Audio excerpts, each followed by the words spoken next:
Go ahead, roll. Yeah. Yes. Mrs. Cat? Here. Mrs. Azuriak? Here. Mr. Hitchcock? Here. Ms. Johnston? Here. Mrs. Marsmaker? Here. Mr. Stevens? Here. Mr. White? Here. Everyone please stand for the pledge. I pledge allegiance.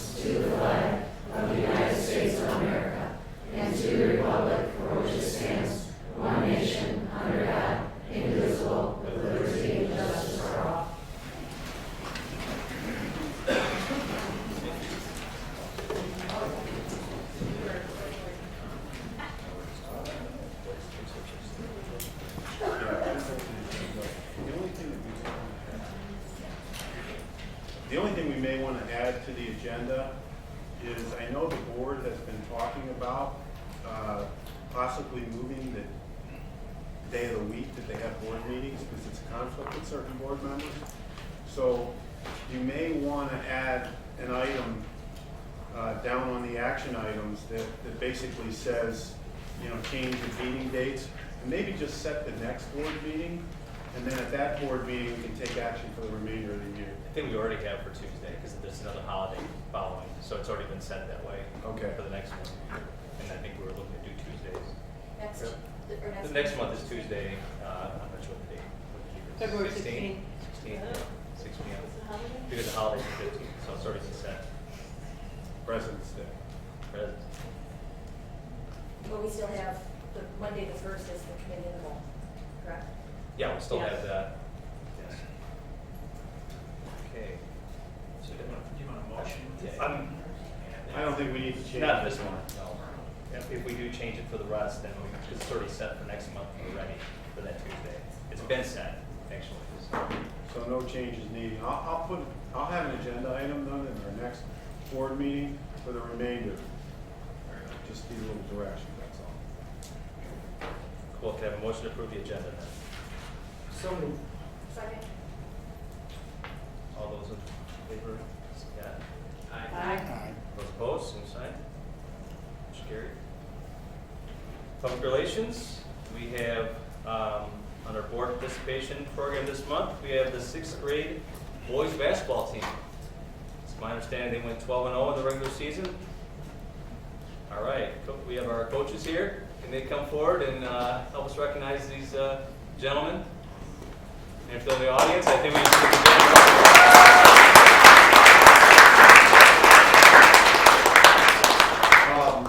Before I forget, I just want to give recognition to everybody on the team: Zach Romack, Hayden Romack, Henry Hansen, Miles Johnson, Cameron Hancher, Samuel Cena, Bobby Osborne, Chaser Ellison, Royce Corvedo, Anthony Ponce, Dante Cardona, Parker Pierce, Anthony McKay, Daniel Cisneros, Joe Hamilton, Nicholas Helen, and Evan Stanford, and Logan Waters. It was a remarkable season. We did go 12-0 in the regular season. Some highlighted wins were against Ottawa Central, Paducah, and Shanahan. Not only is my time coaching here, I've never beat one of those teams, let alone all those teams.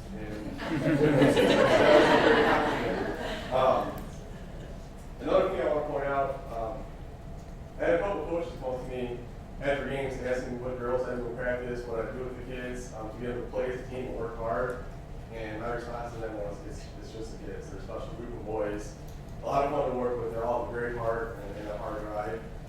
And not only are they great athletes, but in the classroom, they're all excellent students, great community members at Shamrock. So as they progress through Shamrock, they're going to be great role models for their peers, and I'm excited to watch them in the 7th grade.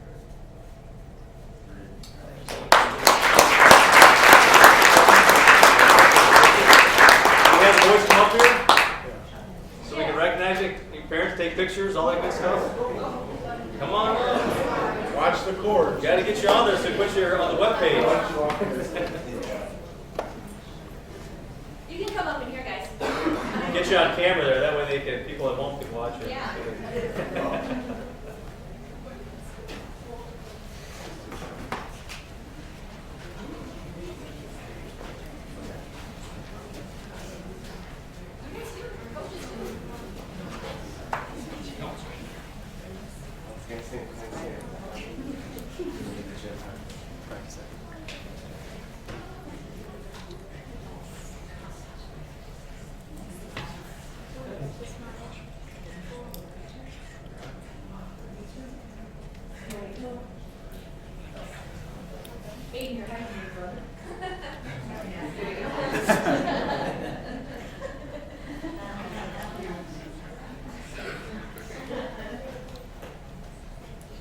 Great job, guys. Good job, guys. Hold on there. Always come around and shake the board members' hands.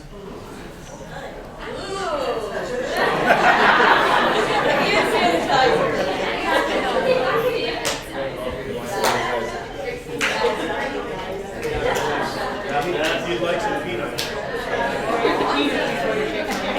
Congratulations. Good job, man. Congratulations. Like some peanuts. Congratulations. No. Congratulations. Congratulations. Congratulations. Congratulations. Good Congratulations. job, coaches. Thank you.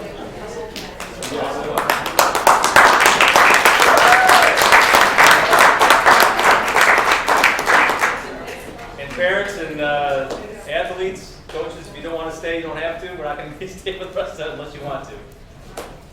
So you can feel free to go. Thank you for coming. Thank you. Yeah, really. What's that?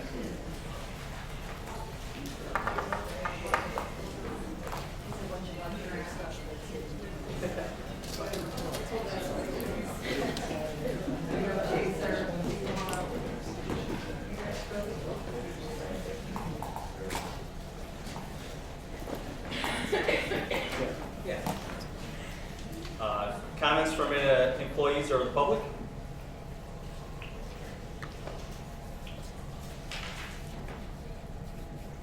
Okay. Next, we have the consent agenda. Any board members have any things they want to extract from here? Otherwise, I'm going to move to a motion to approve. Anything out there that anybody wants to extract out there to talk about specifically? Okay. Can I have a motion to approve the consent agenda?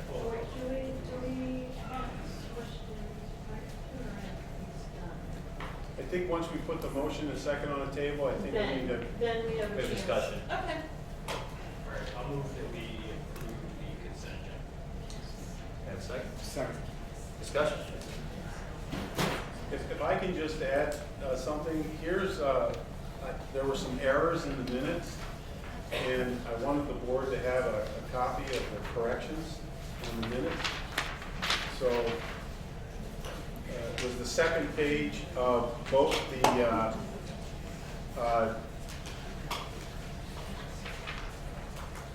December 14th minutes and the January 4th minutes.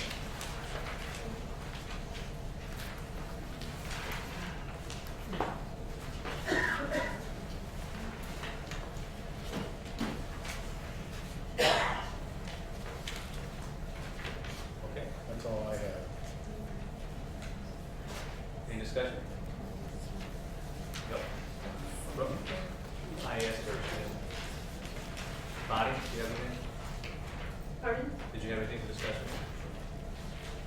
For the bills payable, Okay.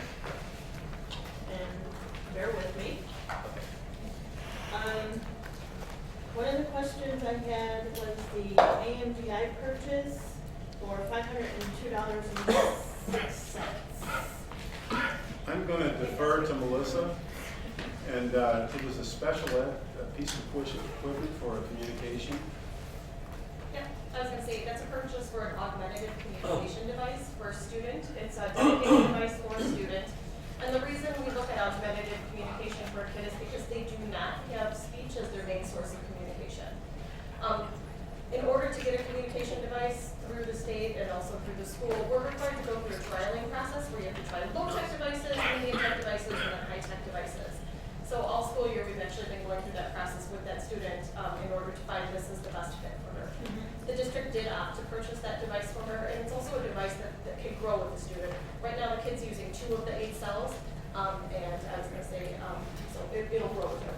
Is this then like considered one of the high? No, No. no, we actually Medium? have multiple devices, not even medium, it's considered low tech. Really?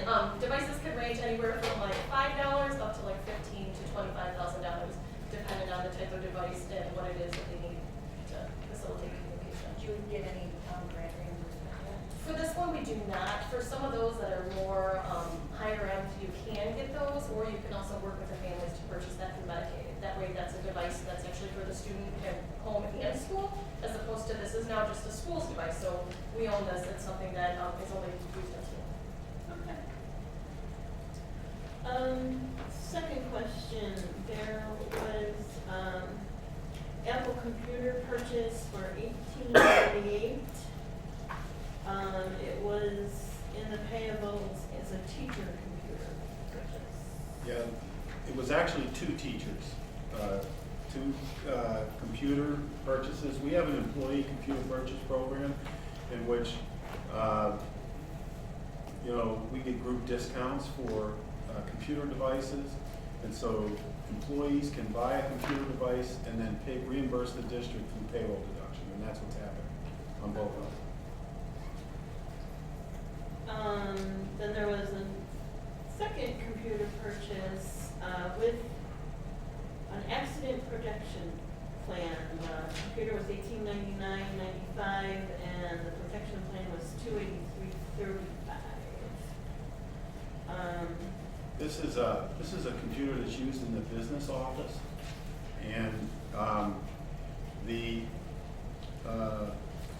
primary person, and there's two ladies that work in the business office that can utilize this computer, but the primary person who utilizes it does a lot of work at home, and this allows her to get a lot of that work done at home. Now, I do know that, and I want to thank you too, Kat, because I wouldn't have known this information if you wouldn't have given me a little forewarning on it. So I kind of did a little research on it, and so I appreciate you asking these questions. But I looked into it, and you had indicated that you've seen some of these maybe even for a lesser price. Yes. Potentially. And so I want you to know that from now on, any kind of purchase that we're making on something like this, we'll give you multiple quotes on those things so the board can see what was happening.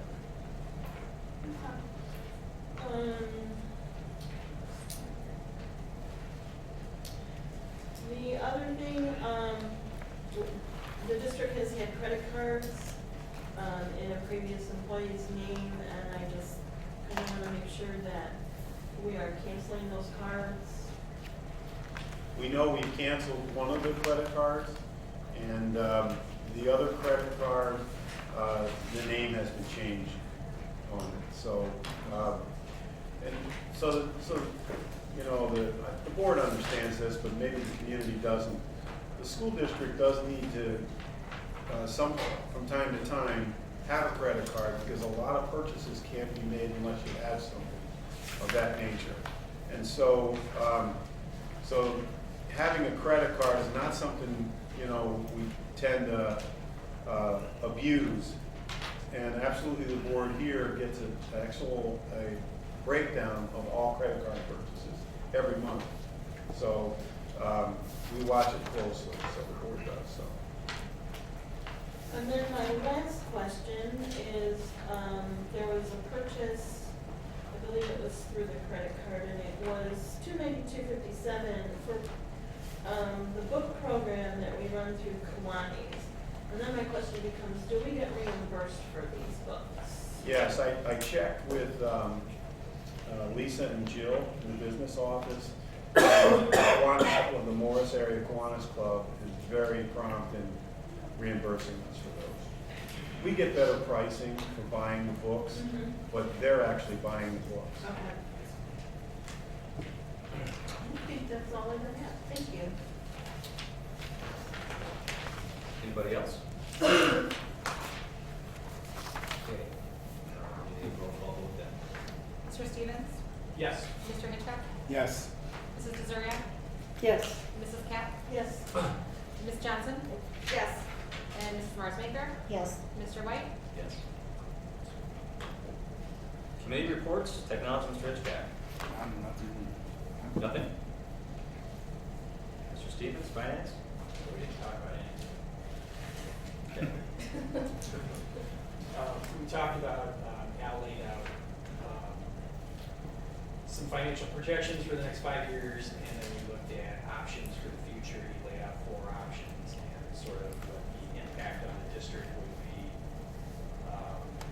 And then we also, obviously, we talked about consolidating as an option. It's not set in stone, we're just looking at the option.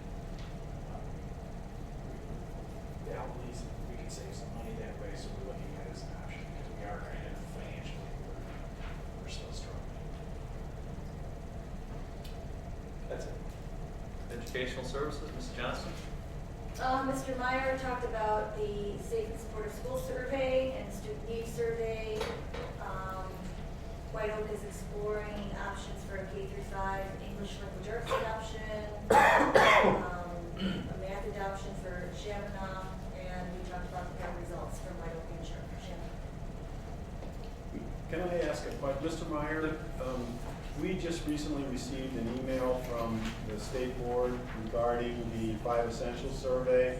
That's right. About delay in the implementation for it. Can you explain that? Looking at, we had no delays, all of our rosters and everything were turned in on time. All of the information has been sent home with the parents. Chapman students have already started to take that survey. All of the White Oak staff that were rostered to take that were given time to do that on the early dismissal day. So from a teacher standpoint, those should all be wrapped up. Students, I know 8th grade is done, 6th and 7th grade are still out there. So the missing part that we would have is the parent, which we would need 20% of our parents at each building to participate in that survey. To generate a report. In order to get a report. And I checked the other day, we're at 2% at Chaminade and 1% at White Oaks.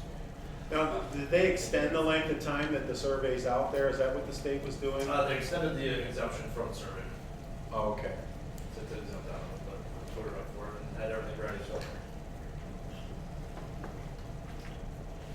That's it? Policy, Ms. Cap?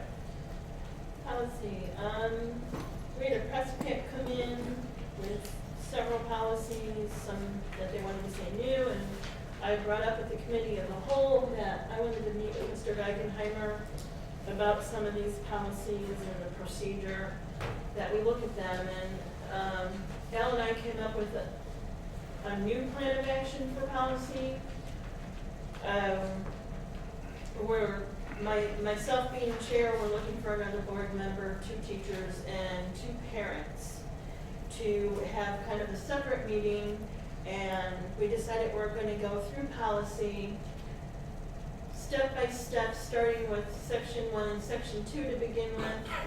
For the month of January, we're actually going to have a meeting Monday the 25th, so this coming Monday, and we will review those 2 sections. Hopefully we'll have at least 6 people present for this meeting and make any changes that we want to make. Then in February we'll do sections 3 and 4, because these are the smallest sections of policy, and then every month thereafter until we get through the entire policy, we'll review, make amendments, changes that we want to make, and we figure by 6 months we will have gone through every single policy of the district, and it will then be revised. And Bonnie and I talked, Mrs. Cap and I talked, and I put per our conversation, I put it in the board packet. So this way the board got a preview of what those 2 sections were, because we'll do 3 readings of the board policy, so this will give you a little forewarning on, the board policy. The first reading, formal reading, will be in February. Yes. So, as I expected that I would have first reads tonight, we do not. We won't have first reads until February. We'll come for policy.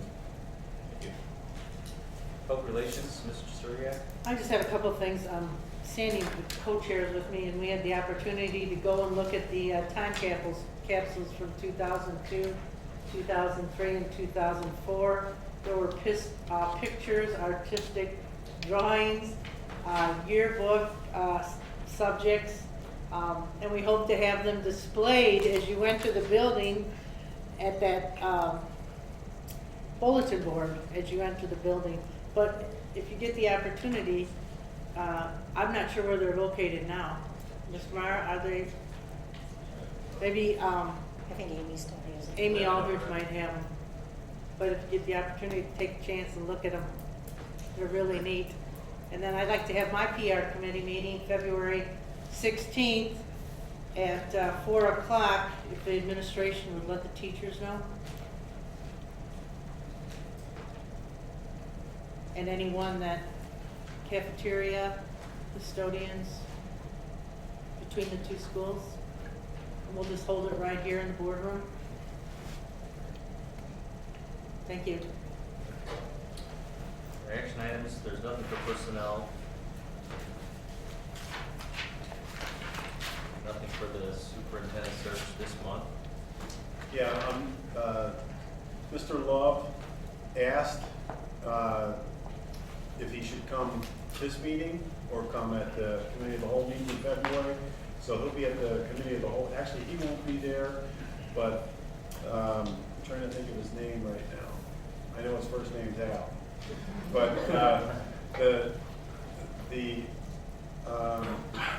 his partner will be here, and because Dave won't be able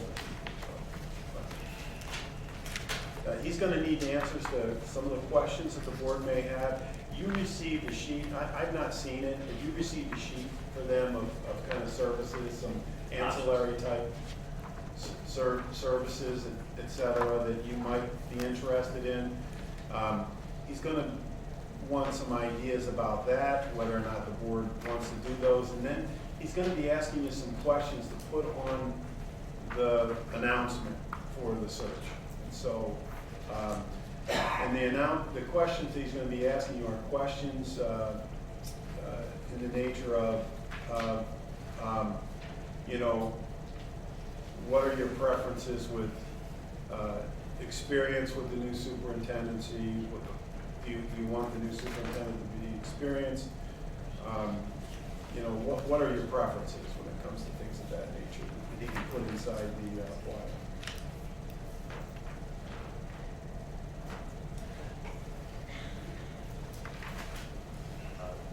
We have action for seniority list, certified support staff. Yeah, this is required annually prior to February 1st. And so I've already shared these lists with the union leadership. And so once the board approves it, we'll post it in the schools.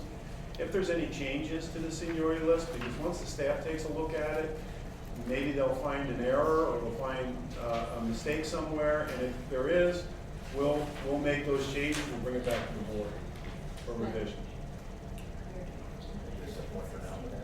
Yeah, we want to go ahead and Okay, all three of them. with all the first and you want to take action, so. Yeah. Okay, for the second one then.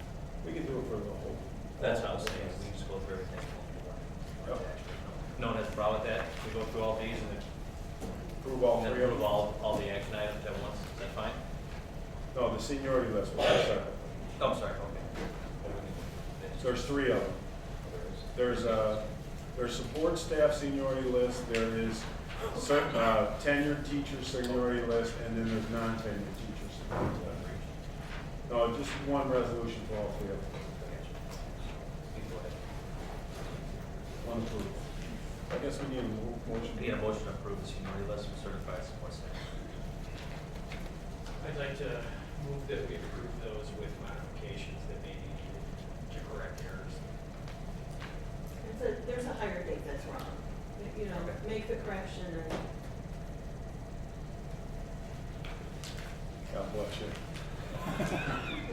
A second. Second. Any more discussion?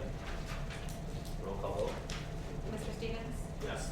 Mrs. Marsmaker? Yes. Mrs. Katz? yes. Mrs. Azaria? Yes. Mr. Hitchcock? Yes. Ms. Johnston? Yes. Mr. White? Yes.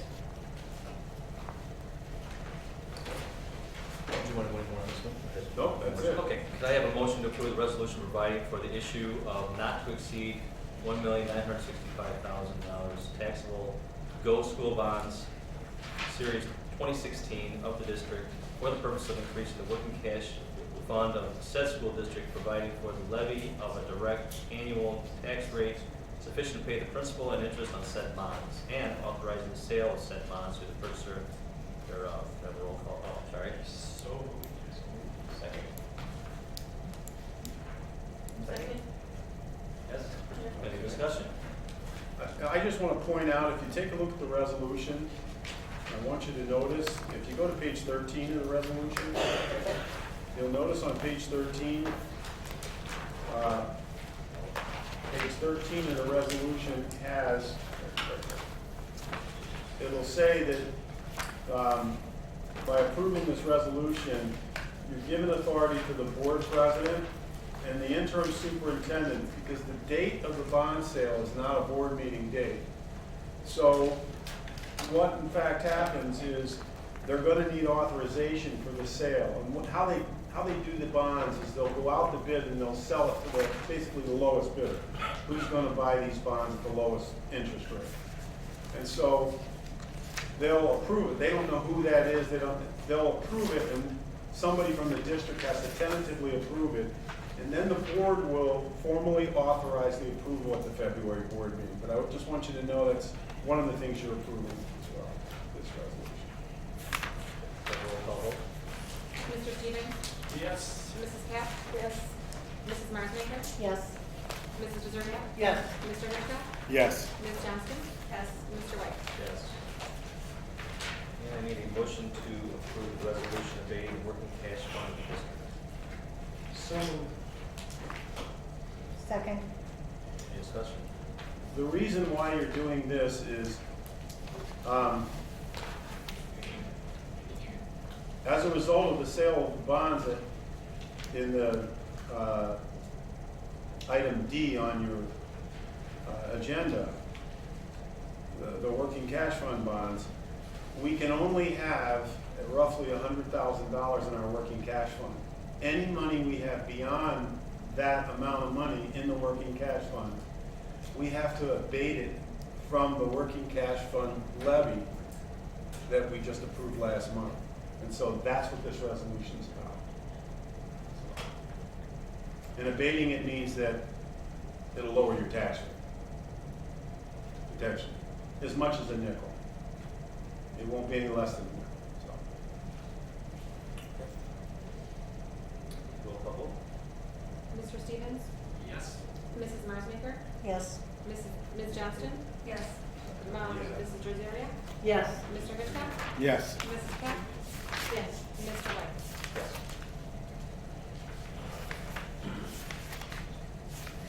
And we have something we're going to table till next month, which is the approval of joining the LaSalle County Area Purchasing Cooperative. We're going to table that for next month. You want to speak on that one, or just? Yeah, if the board gets a chance to look at it, I know many of you already have, Bonnie. And, but if you take a look at the joint, it's basically a joint agreement with several school districts in LaSalle County. We're currently in a joint agreement for purchasing cafeteria food supplies and things of that nature already, but we're paying more for that joint agreement than this joint agreement would be. The credit belongs to Chris Lyons, our cafeteria manager. She is, very, very hardworking and really very, I guess, a good steward of the taxpayers' dollars. She's really tried to do her best with this stuff. On that same topic, and I'll bring it up at the next board meeting, and I wrote a little bit about it I talked a little bit about it in the committee of the whole. Because the state of Illinois didn't used to be this way, but the state of Illinois used to be school districts would get some money for some federal dollars and some state dollars associated with the National School Lunch Program, okay? And if the school district could you know, make the money that they get from the National School Lunch Program work in the school district, then, you know, in some cases, they would charge less money for student lunches, for the paid student lunches, okay? And the state and the federal government, they've always monitored it. You're not allowed to make money on a lunch program. But in the past, as long as you weren't making money on your lunch program, a school district could set whatever their paid lunch dollar amount is. Today, and it's been the last, I don't know if it's, you know, 10 years or less than 10 years, but what has happened is this, they monitor your lunch prices, and they have actually met with our cafeteria manager, Mrs. Lyons, and I've indicated that our lunch prices are too low. And recommended that we move our lunch prices up minimally a nickel, but could move up 10 cents. So I want you aware of that. I'll come with an actual recommendation at a future meeting so the board can take action on it, but that's something that's coming down the pike. So, and it isn't something that we've done locally, it's just something that the federal, the auditors from the state and federal government for the National School Lunch Program will come to this way. And table the next one here, the policy manual sections 1 and 2.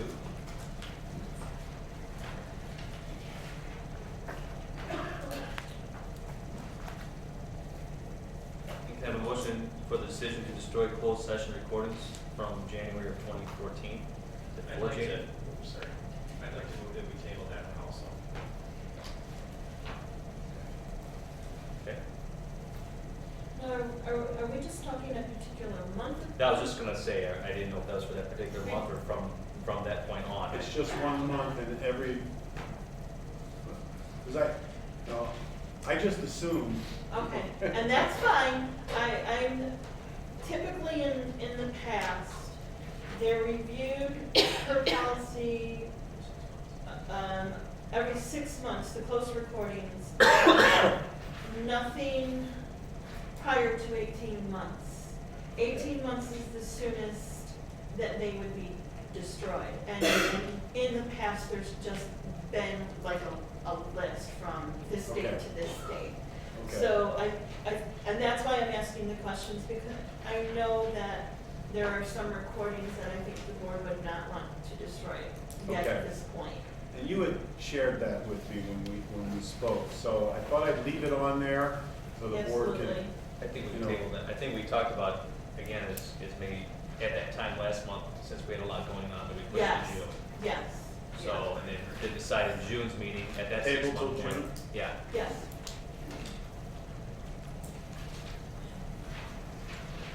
That's all the action. Communication, superintendent's report, Mr. Gegenheimer. I have I don't want to, you know, drag out the meeting any longer than it has to be. But I have a little PowerPoint presentation that I'd like to walk through. And to share with the board and the audience some of the things the board's been discussing. Nice picture, Mike.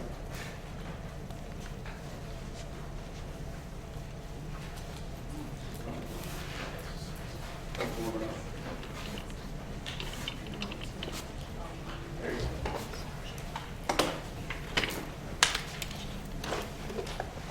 If people don't mind, I'll sit down this way. My head's not in the way.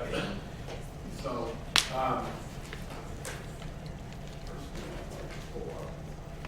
there's 2 PowerPoint presentations here. And this is a PowerPoint presentation that was shared at the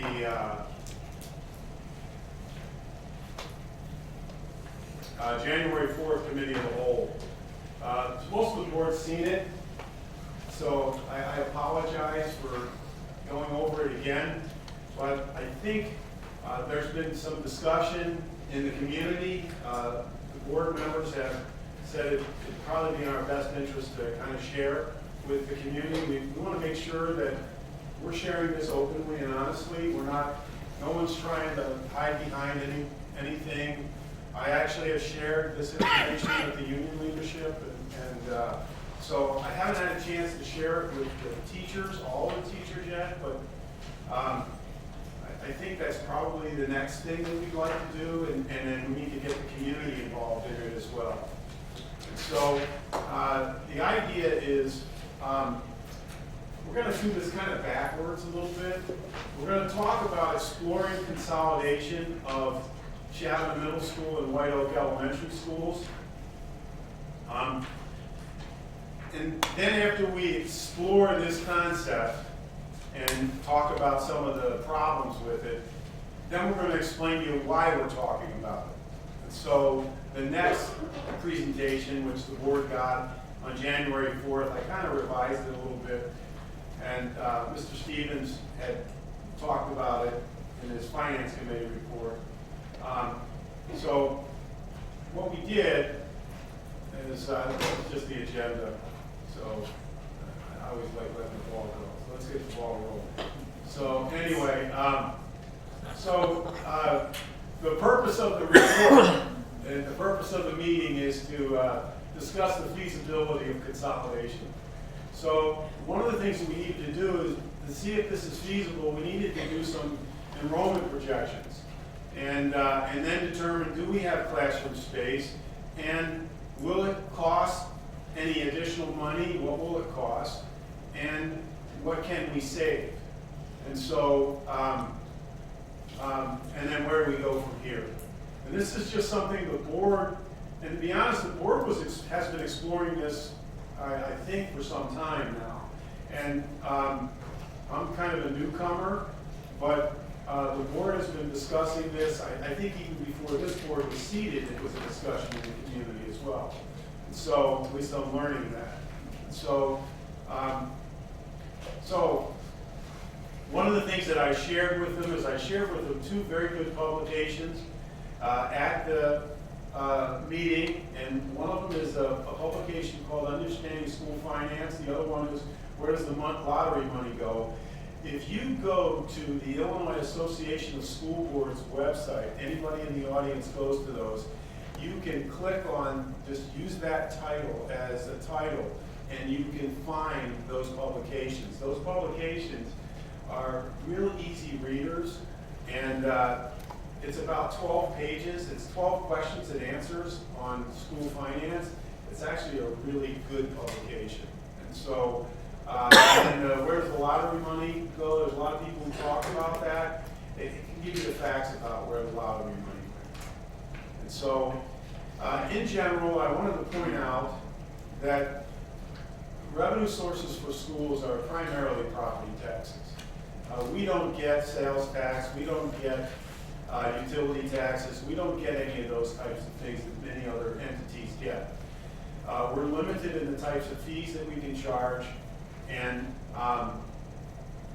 we also get something called corporate personal property replacement tax, and I could probably speak for 45 minutes on what that is, but nobody would want to hear that. So the largest sum of money that we get from the state comes from general state aid, and it's a growing revenue source in our school district. And why it's growing is because our property, the value of the property in the community has been declining. It went from $250 million in the school district down to about $200 million. And basically, general state aid is paid out. They take a look at how much assessed value is behind each student. And then they say, okay, we're going to fund you at a certain level. Okay? Now, the state of Illinois has established $6,119 as the level that they're going to fund schools per student. The problem is, according to EFAB, which is the Education Funding Advisory Board, okay? An adequate education is basically the cost to educate any student that doesn't have any special needs, doesn't need remedial services, doesn't need any of those types of things. And so they remove those additional costs. Our per pupil operating cost has all of those costs built into it. The cost of the special ed programs, the cost of transportation to and from school. It has all of those things in there. Our remedial reading programs, et cetera. And so the state of Illinois has said that an adequate education costs about $8,500 per student, $8,600 per student. And as I said before, they're funding at $6,119, okay? Because the state of Illinois is broke. So the next thing is grants and entitlements. And I told the board at the next committee of the whole meeting, I'll give them a little, I'll kind of dissect the general state aid formula and give them an idea as a tidbit of information during the finance part, to give them an idea how that formula works. So if you want to see something exciting, it'll be at our next committee of the whole meeting. So it's better than paint drying. So the other things we get is grants and entitlements, and we also get school fees. And many of our parents know about those school fees. So the expenses of schools.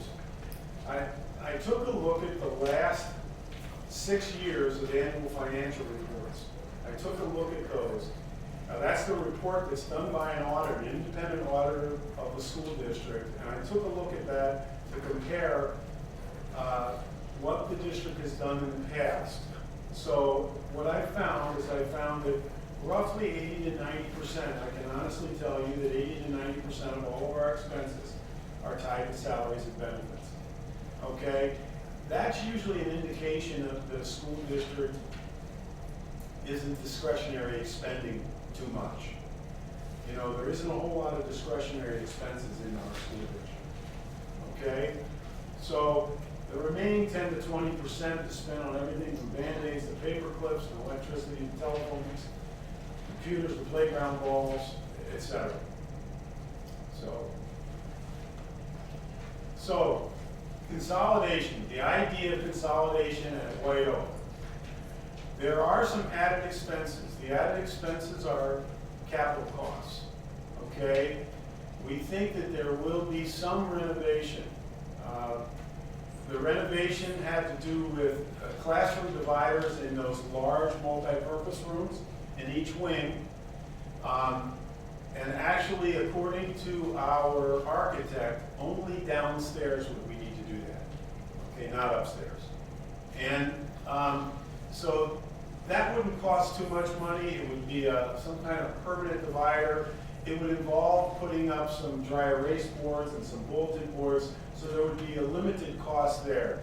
We're not talking about hundreds of thousands of dollars. We're talking about, it'll be several thousand, but I don't have an estimate yet. The second thing is it may involve a little bit of furniture. Although if we move students from Shabana Middle School, we have classroom furniture there. And the school has furnished every classroom in both schools, even though we're not using every classroom in both schools. Our problem is that this is probably the biggest cost item.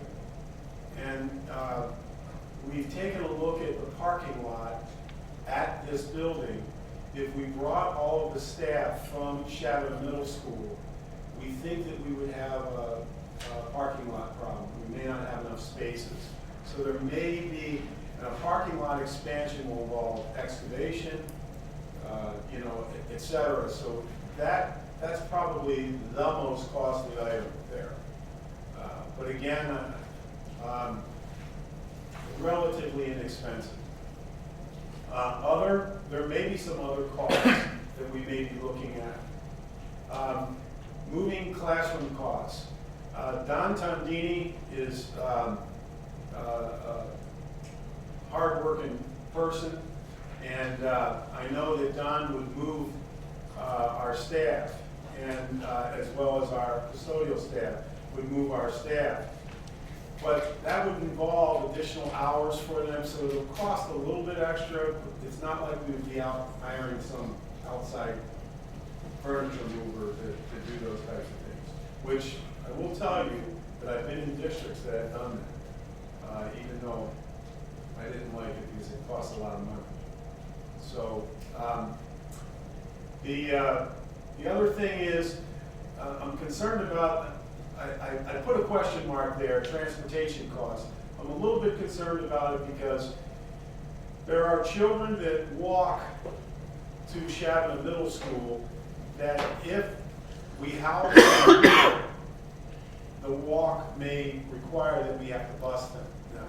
So at this point in time, we don't believe it's a significant number that would cause us to have to add buses or anything of that nature at this point in time. But we've kind of looked into it.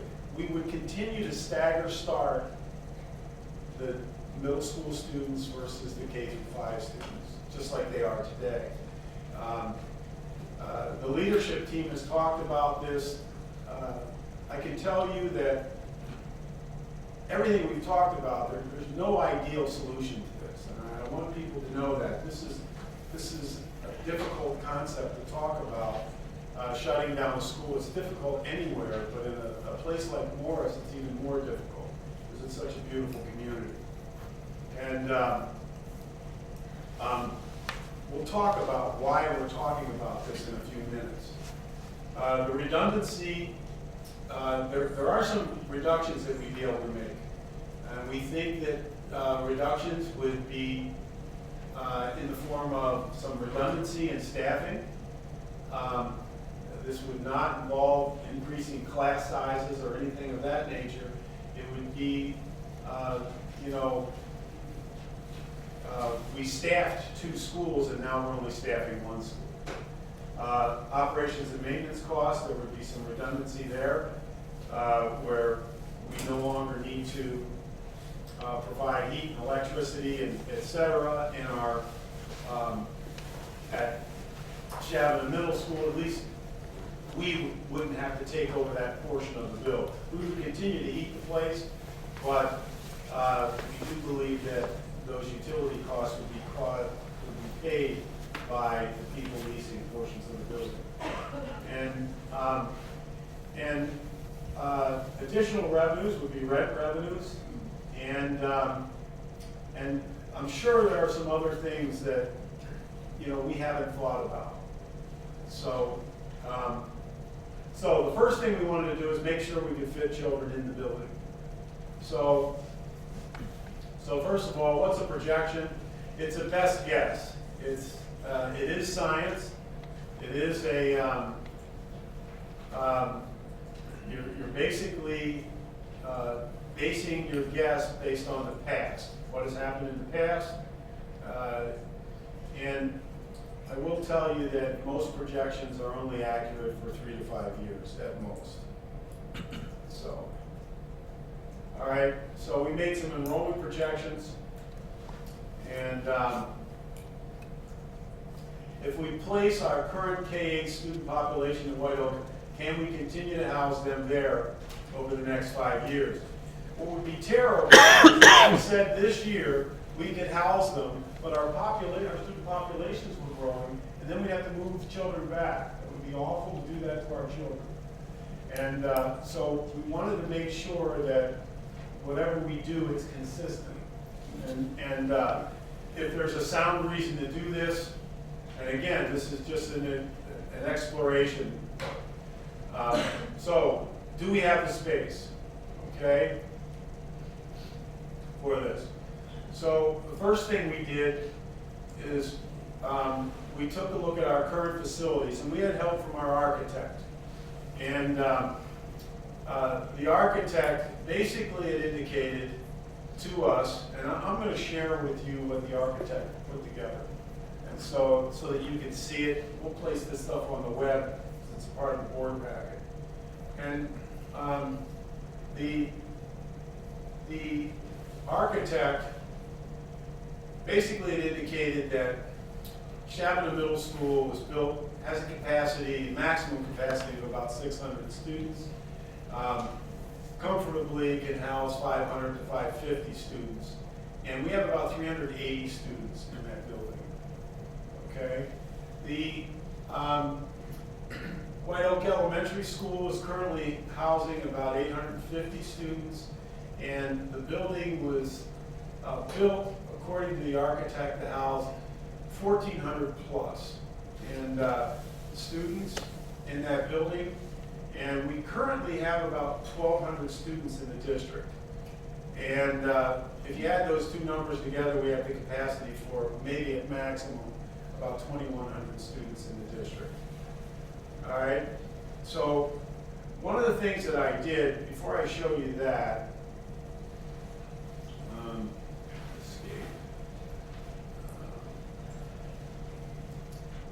is I put together enrollment projections.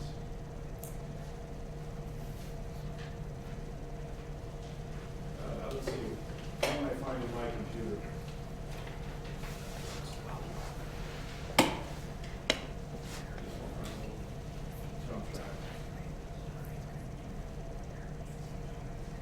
Okay, and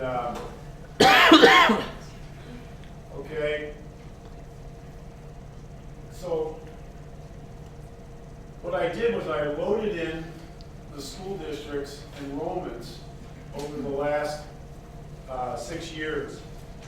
And in short, I don't want to belabor the point, the cohort survival statistic is a statistic that's commonly used with scientists. And basically what it is it's an average of an average. Okay? And so what I did was I used the formula for the cohort survival statistic. And what I found, I'll just click on one of these, you'll find over here on the right here that the district in 2011-12 had basically 1,209 students, 1,230, 1,202, 1,238, 1,218, etc. You'll see that the projections are showing that our student enrollment should be right around 1,200 students for the next 5 years. So I know many of you could have probably guessed that because the district's enrollment's been roughly 1,200 students for about 25 years. And those of you who've been around for a while, you could have done that without me throwing all those numbers in that thing. But I wanted to do it scientifically so that people could see what in fact is happening. So that's what we did.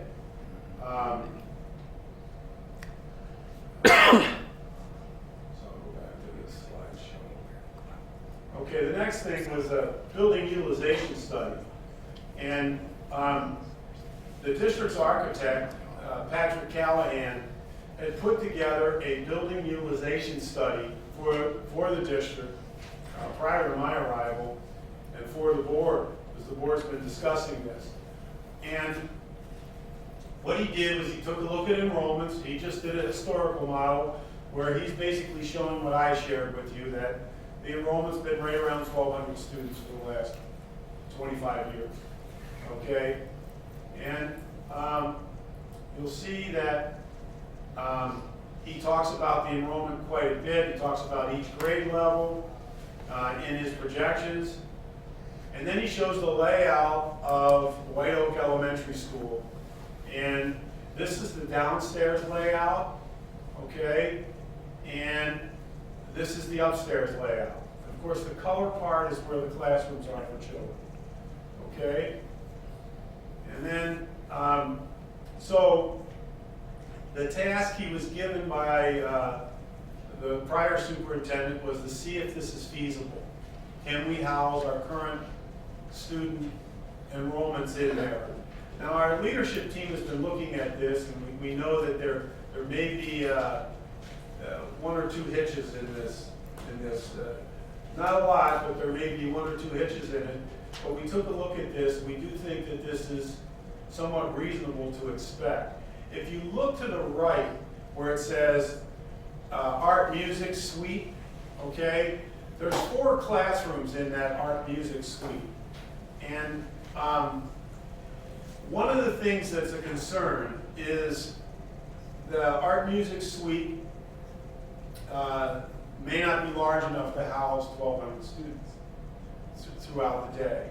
The other concern is, the leadership group has been working on this and coming up with ideas, the principal, the assistant principals, Mrs. Lopes. And we also have 2 gymnasiums here. And again, these are concerns of ours.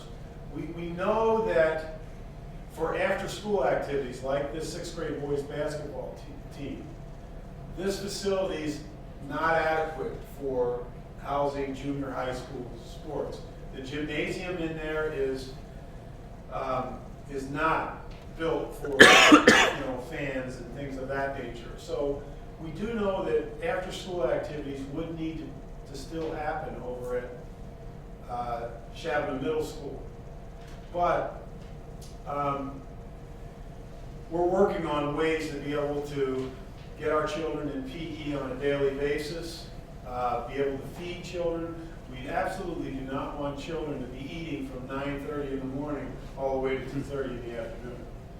And so that's a deal breaker in any of this. Those are some of the things that we're talking about and we're trying to wrap our brains around. And so you'll see on the next slide that we try to place 6th, 7th, and 8th grade. 6th grade in one wing, 7th grade in another wing, and 8th grade in another. You're keeping these students isolated from the rest of the student population.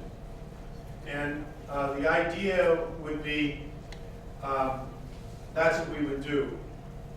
Now, you'll see there's a much more non-colored classrooms there that can be used by special needs students, remedial reading, all of those types of ancillary classrooms. The problem is they're on the 2nd floor. And, it's not ideal to have a 1st grader or a 2nd grader have to go to the 2nd floor for a special needs class. So the idea would be to try to keep them down here. One of the things that I talked to the architect about is the suite that is the district office here. And in an inexpensive way, could be kind of reutilized to be used for students. We could serve quite a few special needs students in this suite here.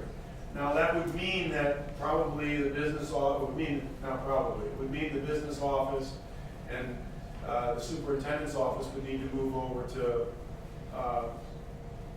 Shabana Middle School, but it would certainly we'd have the space there because nothing is there, and it could lower our costs and it could provide opportunities for children in here. And there are some nice big spaces in this room, and not in this room, but in this end of the building. So, so those are things that we talked about on January 4th. These are only, and I guess I need to say this, and maybe the board can reiterate these are only things that we're exploring. It's not, nothing's written in stone. There's no decision made.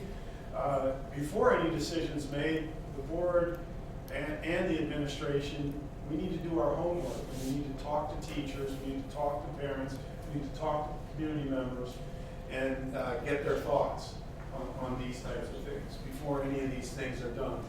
So, does anybody have any questions about this at this point in time? Okay, so I'm going to close this down.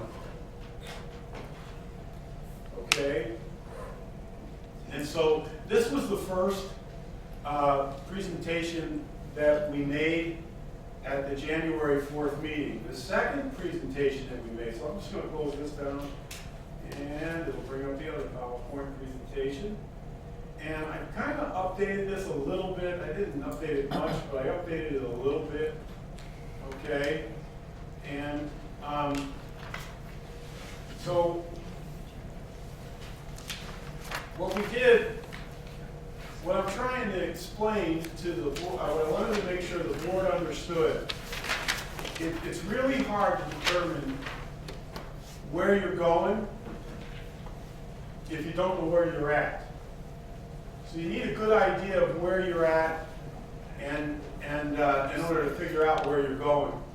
And so now what I'm going to share with you, I'm not trying to depress anybody, okay?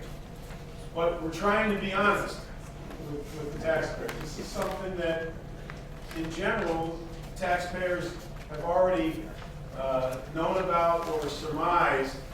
And I've been doing financial projections for well over 20 years.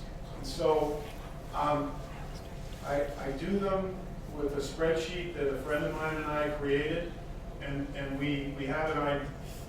From that, it's been very good at predicting future expenses and future revenues, and potential deficits, potential surpluses.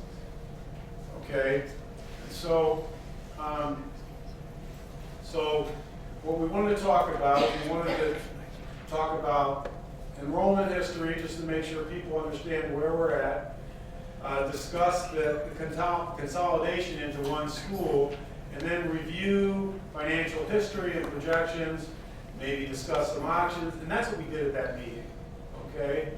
So a little school finance 101, I did the same kind of thing. I did there is a brochure that I gave the board. It's Illinois School Finance at a Glance. It has a date, a publication date of 2002, because the state of Illinois is broke. And it just would be a matter of changing a couple of numbers on there, but they're too broke to change the couple of numbers that are printed on this brochure.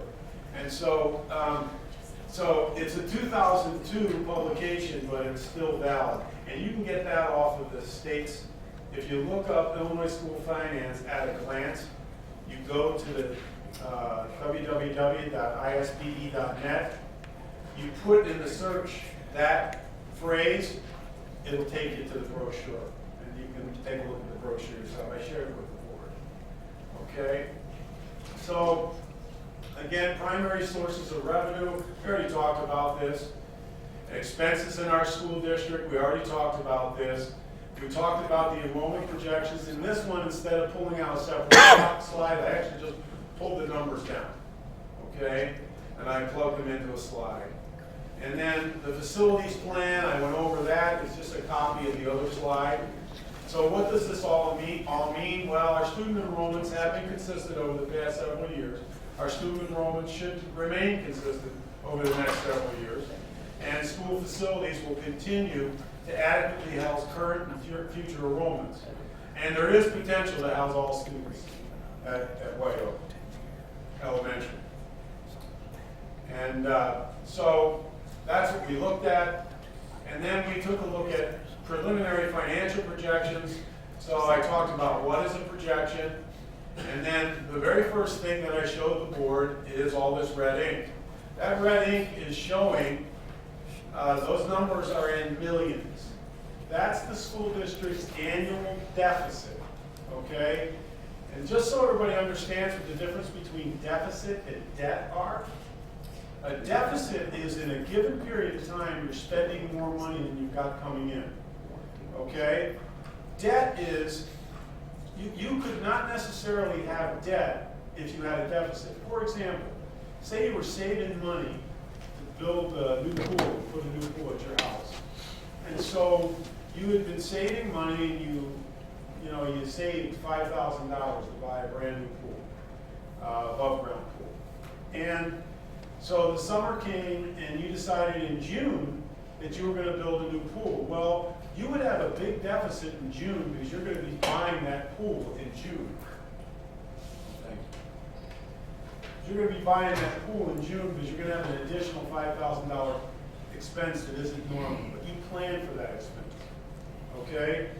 And so, in this, we have deficits, and the deficits have been roughly $2 million a year for the last 6 years. And I could go back even further than that, and you'd show a deficit of about $2 million. So, can the district continue to operate with a $2 million deficit every year? No, it can't. So the district's been doing things to solve this large deficit that we have in the district. And what the district has done is they've sold working cash fund bonds and then transferred that money into the education fund. And what it's done is it gave us some surpluses in 4 of those years, and in 2 of those years we still had some deficits. Okay, even after $2 million worth of working cash fund bonds were transferred into it. Okay, so the total tax rate in the school district, if you go back to 2008, the tax rate was roughly 301 in 2008. Okay, the school board and school district has been working hard to try to keep the tax rate under control. But we've had a couple of different things working against the board and against the community in order to try to do that. One of the things that's working against the community is, the biggest thing, and people point to it, is Collins Station. Collins Station was a large industrial plant in the school district that was providing revenue to all of the taxing bodies that basically left the community. And when it left the community, the district had a lot of debt. And you've got to make that mortgage payment for your debt. And when that large industrial property left, it pushed our tax rate up over $4. And many of you may remember that. So the board had worked on trying to get that tax rate under control. And so they've worked at it, but despite the board's best efforts, okay, our tax rate continues to climb. And our tax rate has gone from 301 to 360, roughly 360. That's a little high. It says 365. I made an error in estimating what the EAV will be next year, and a friend of mine helped me with the solution, and I think the tax rate is going to be closer to 360. Okay? And so that's what we've got there. Significant assumptions are that all costs will increase at an average rate of roughly 3%. Let me explain what that means. You can understand that health insurance costs associated with Obamacare has driven health insurance costs up dramatically. Health insurance costs have gone up dramatically. We have other costs in the school districts that have gone up dramatically, and from time to time go up dramatically. Now we have other costs that have gone down, like for example, the cost of fuel has gone down recently, okay? And so we have costs. I use that as a rough number, that 3%, just as a rough number, because the CPI for the past 25 years has been roughly right around 3%, been about 2.5, 2.7, okay? And so that's why I use the number of 3%. The assessed valuation in the community, I've got it growing conservatively at 1%. And the reason why I've got it growing conservatively is because I don't believe the forecasters who said that we're out of this recession. I don't believe that we're out of it. And I don't believe that we're out of it because I know that many people are touting that we have, the unemployment figures have gone down. We're at 5%. But nationwide, and certainly in the state of Illinois, 50% of the population is living in poverty. And so, American population. So that means that 45% of the people that aren't on the unemployment rolls are just no longer eligible for unemployment. They're not being listed. So until that, I don't necessarily believe the assessed value is going to grow dramatically. Now this year, the assessor has indicated, because it's a quadrennial year, and everything's been reassessed. And so it's going up by 2 or 3%. And so this year it's going up by 2 or 3%, but every year subsequent to that, I don't necessarily believe it's going to be beyond that. Other revenue will continue to grow at a rate of 1% per year. You're going to find that I'll talk about this at our February 4th meeting. General state aid is growing at a little faster than 1% in our district. It's growing at more like 5%. Okay? But that will hit a peak. General state aid uses an assessed value in the school district that's 3 years old. Once the 3 years, we get caught up with the 3 years, that will level off. So that's where we are with that. Because school districts' fiscal year run from July 1 to June 30th, and people pay their property taxes on June 1st and September 1st, we receive roughly half of our money in one fiscal year and half of our money in the other fiscal year. That's why it's 50 and 50%. Other expenses will continue to run at an average of roughly 34%. That's just a function of the annual state financial reports. I've taken a look at, what we've spent on other items besides salaries and benefits. And I know some of you will say to me, wait a minute, I thought you said it was 80 to 90% was spent on salaries and benefits. You need to know that a part of that 34% is any tuition that we pay, including the special ed cooperative. And so, which is a big item on our budget, and 80 to 90% of that is salaries and benefits. So, benefits as a percentage of salary costs will continue to increase. What I'm trying to say is that we're going to continue to increase the cost of the benefits, because benefits costs are going up. It's growing up at a faster rate than inflation. Okay? And then the education fund includes, you're going to know that I included in the education fund revenues from the tort fund, lease purchase fund, working cash fund, and the special education levels. And then I will tell you that the projections I made did include a modest, what I consider to be a modest savings for moving all of the housing all the students in White Oak in the fall of 2016. Okay, so I'm showing the EAV. You can see the EAV was 251 million. It dropped down to 202. I'm projecting 203, but I've been corrected. It should be somewhere around 208. Okay, and which would make the number in 2015 208, and the number in 2020 with the 1% growth on it every year would make that roughly 2023. Okay? Excuse me, 223 million instead of 213 million. Okay. All right? So historic and projected tax rates. These are the historic rates. You've already seen those. Okay? Projected tax rates. How we came up with these is we took a look at what our projected EAV would be and what our debt service payments are in the near future. One of the things that I pointed out to the board is the school district 15 years ago, built this building. And when the school district built this building, it issued $22 million worth of debt to build this building. Just so you know, the state of Illinois,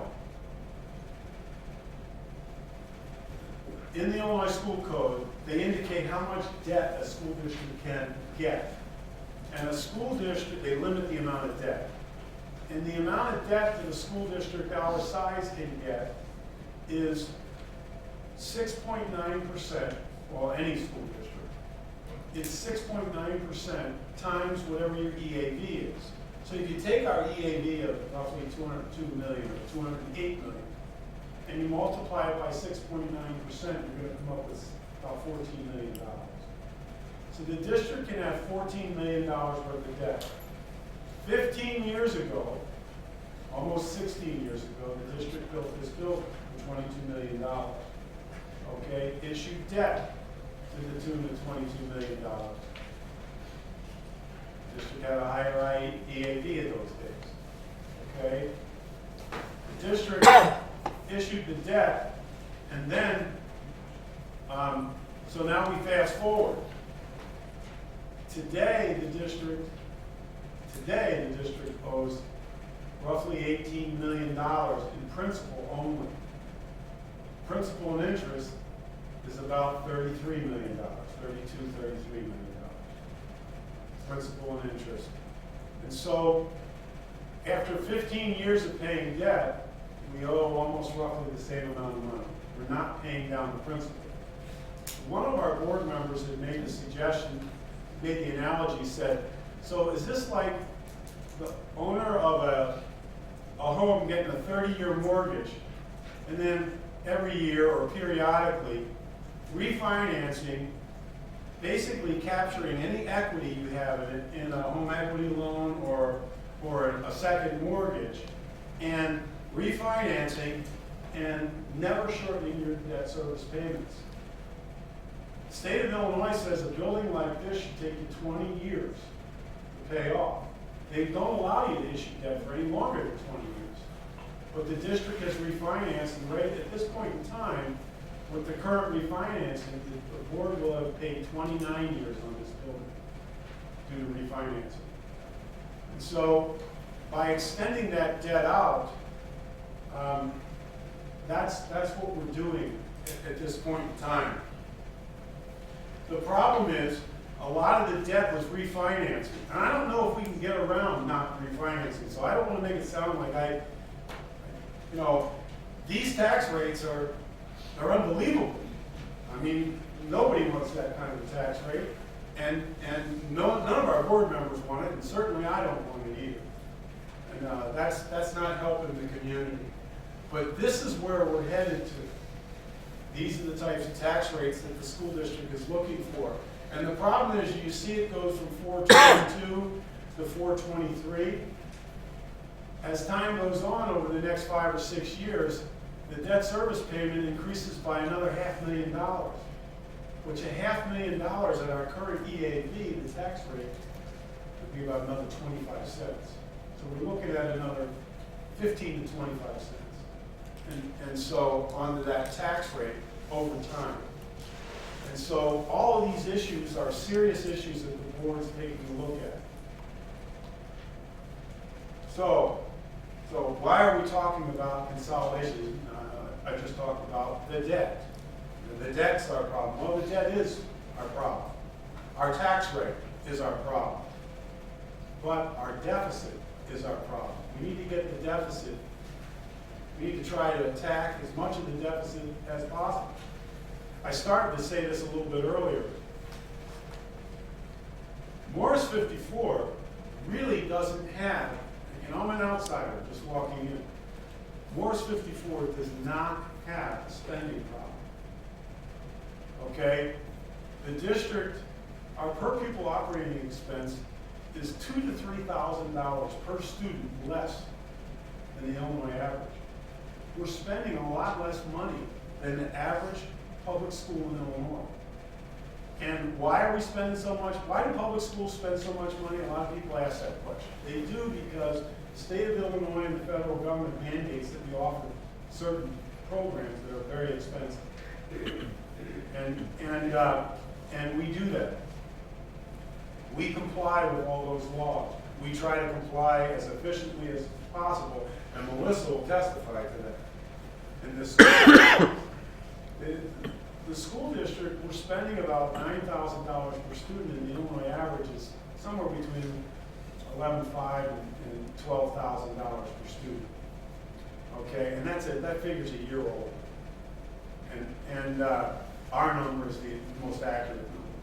So we're spending about $9,000. So if you take our student population at 1,200 students and just round it down to 1,000, and you multiply 1,000 times the difference between what the state average is and what we spend per student, okay, say minimally it's $2,500 per student. We could spend another $2.5 million in this district and not the average. And we already have a deficit of $2 million. And so that's what the board's looking at. And the board's looking at and saying, how do we stop the bleeding? Because we're bleeding red ink everywhere. And that's what the board's been looking at. And I'm not trying to sound like I'm trying to paint a bleak picture. I'm a guy that glass is half full. I think we can fix this problem, but I think we need to try to be as efficient as possible. And there are people that will point to us and say, oh, well, you spend more money than another district per student. Yeah, we do. There are other districts that spend less money per student than we do. I'm not saying just because we spend $9,000 per student and it's $2,500 less than the Illinois average, minimum, that we're as efficient as we possibly can. What I am saying is that we're pretty darn efficient. Doesn't mean we can't be more efficient. And one of the ideas that we were talking about being more efficient is moving populations into one building. And is it, will we save enough money to be able to do that and make that kind of impact? And that's not a decision that we're going to make tonight. It's going to be a decision that we want to share with people, and then if the board wants to go further with this idea, we would I'd start sharing with the teachers, get their thoughts, and maybe get some parents involved as well, parents and community members. So I guess I don't really have much else. I've got down here, there are some concerns. The tax rate balloons to 423. Debt service payment continues to increase from 2020 through 2023. The tax rate will increase another 25 cents. And additionally, we have a 5-year deficit totaling about $350,000. And so, what are some of the other? None of the choices that we discussed or that I will share are ideal. I mean, moving people into one school is not ideal, but it may be a way that we can, save our costs and maybe not bleed near as much, because we're hemorrhaging everywhere. And financial projections suggest consolidation of district enrollments at White Oak will reduce the deficit, not $2 million, about a tenth of that. Class size has been maintained throughout the financial projections. We will experience a significant deficit annually, whether you deal with this or not. And I'm going to tell you what I told the board as well. We are currently on the Illinois State Board of Education's financial watch list. And some people have said, oh, well, the state, what are they going to do, come in and take us over? The answer is yes. Okay? You can only be on the financial watch list for so many years in a row. And once you're on the financial watch list for so many years in a row, then the state of Illinois comes in. Now, the state of Illinois is not going to come in and shut down the school. But they're not going to care about taxpayers' tax bills like board members are. Okay? they're gonna make sure that things are, you know, paid for. And, you know, the community's going to feel it. They're gonna come along, they're going to, they may in fact, you know, gut the schools. Hazel Crest School District was the first school district that had something like that happen. And I'm gonna tell you, I told the board this, the state board auditors, when they audit that, they came to, they met in my office. I was the superintendent of Union School, a little school district between New Lenox and Joliet. And they came to my school and met with me and a friend of mine to try to figure out what they were going to do with because they didn't know what to do either. And so it's a serious issue, and that the district is facing. And I want to make sure that people understand that I'm not being critical in any way, shape, or form of anybody.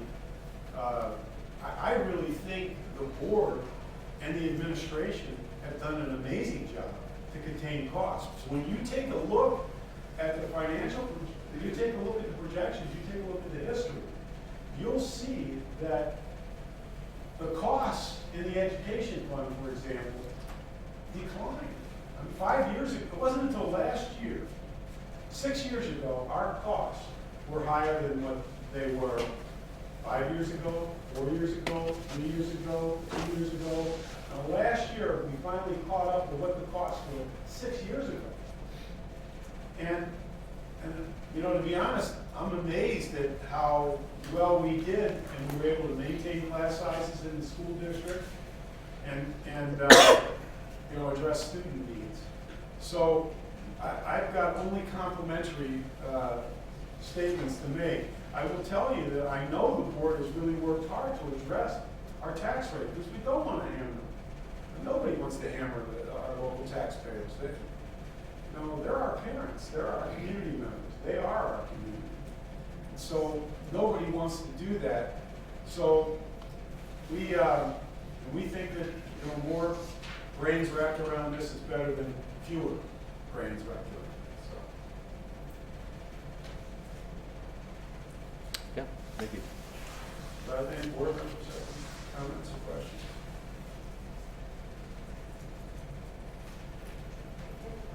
Yeah. Yeah, go ahead, please. I was going to see if any more, because we had a public comment earlier, but we were going to open it up again. So sure.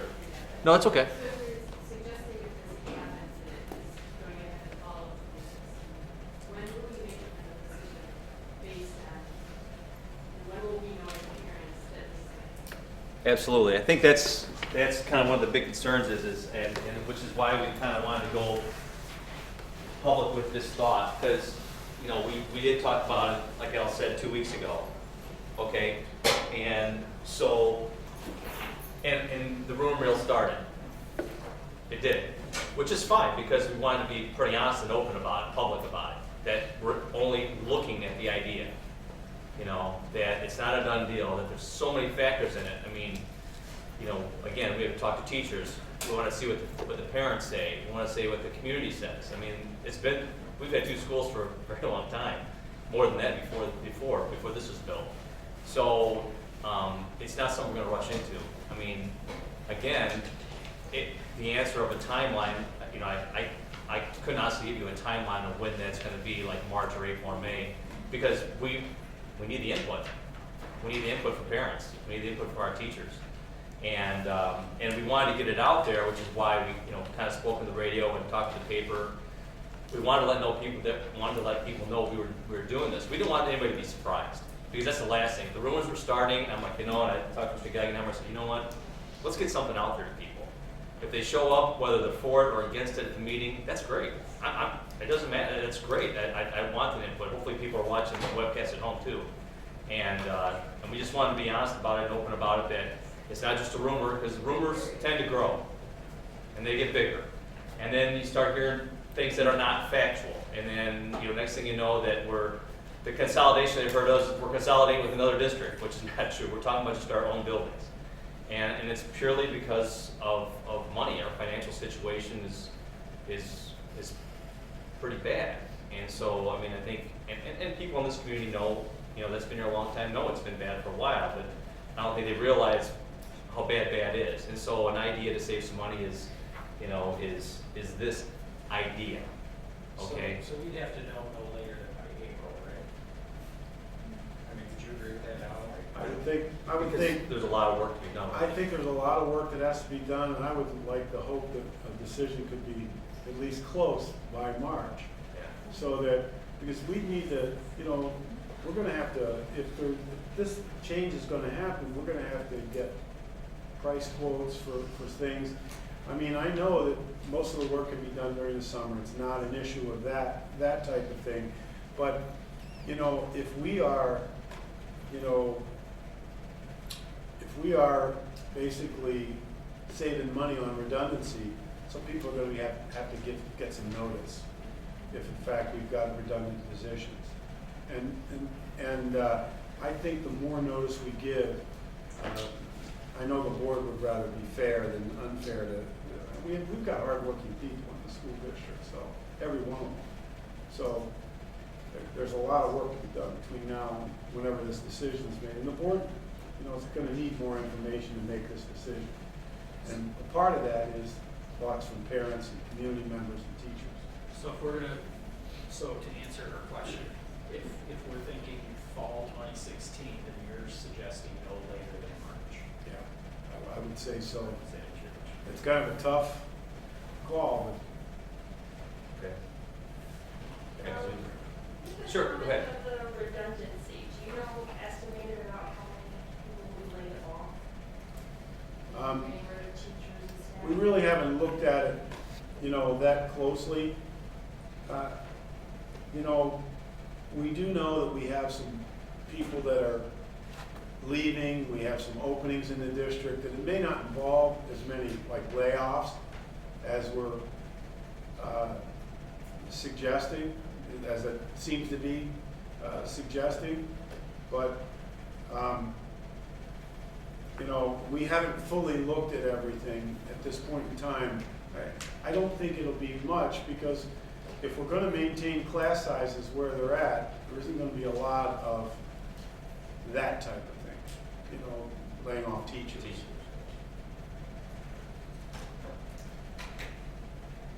If any. She had in the back, and then I'll. Would you be looking to sell the Shavna building at that point, if you were talking about relocating some of the district offices over there? Or what would you do with the building? I don't think we'd be selling it at this point, no. I mean, it's still our property. I don't think that's something we look at right now. I couldn't, down the road, I don't know, but Would you rent it out? it's kind of, we're looking at that possibility. That would be a ideal situation, is to rent it out. Again, these are some of the things that's part of the ideas what we'd look at is who's interested, if we did it, who's interested. And we do have some ideas of people we could, we're looking into to see if they're interested in the property, of renting some space or all. And again, this is still ours. We still have a track over there. We still have a gymnasium to use. We still have a lot of things that's ours. A lot of people say, what about the Y? Well, I don't know. There's a lot of entities like that who might be interested. I mean, again, this is only something we're looking at. And maybe at the end of the day, after we get all the input, and the board finally gets all the input, we may say this is not for us. It just, again, this is something we want to let people know that we're looking into, so no one's surprised and gets a rumor out there and hears that we're doing it, because it is not a done deal. It is something we're only looking into, and we appreciate community input on it. Because just saying, hey, let's not do it, well, what's the facts? Does it make sense to do it? Does it make sense to do it? We need to know. And just because of our financial situation, that's the only reason we're looking into it. We're not looking to cut people, get rid of people, ripping, teachers, nothing like that. It's just because of the financial situation. It doesn't make sense to move everybody in this building that can house that many students, obviously with modifications, so. Do we still owe money on that building? I don't think we own anything in that No, building. we just have maintenance issues with the building. There's some large projects that, improvements that have been talked about by the board that I've been made aware of, and that they're costly. And we thought, you know, I could tell you how the board had talked about it, the board had talked about possibly, you know, any kind of rent revenue go towards fixing those. We owe it to the community to take care of the buildings.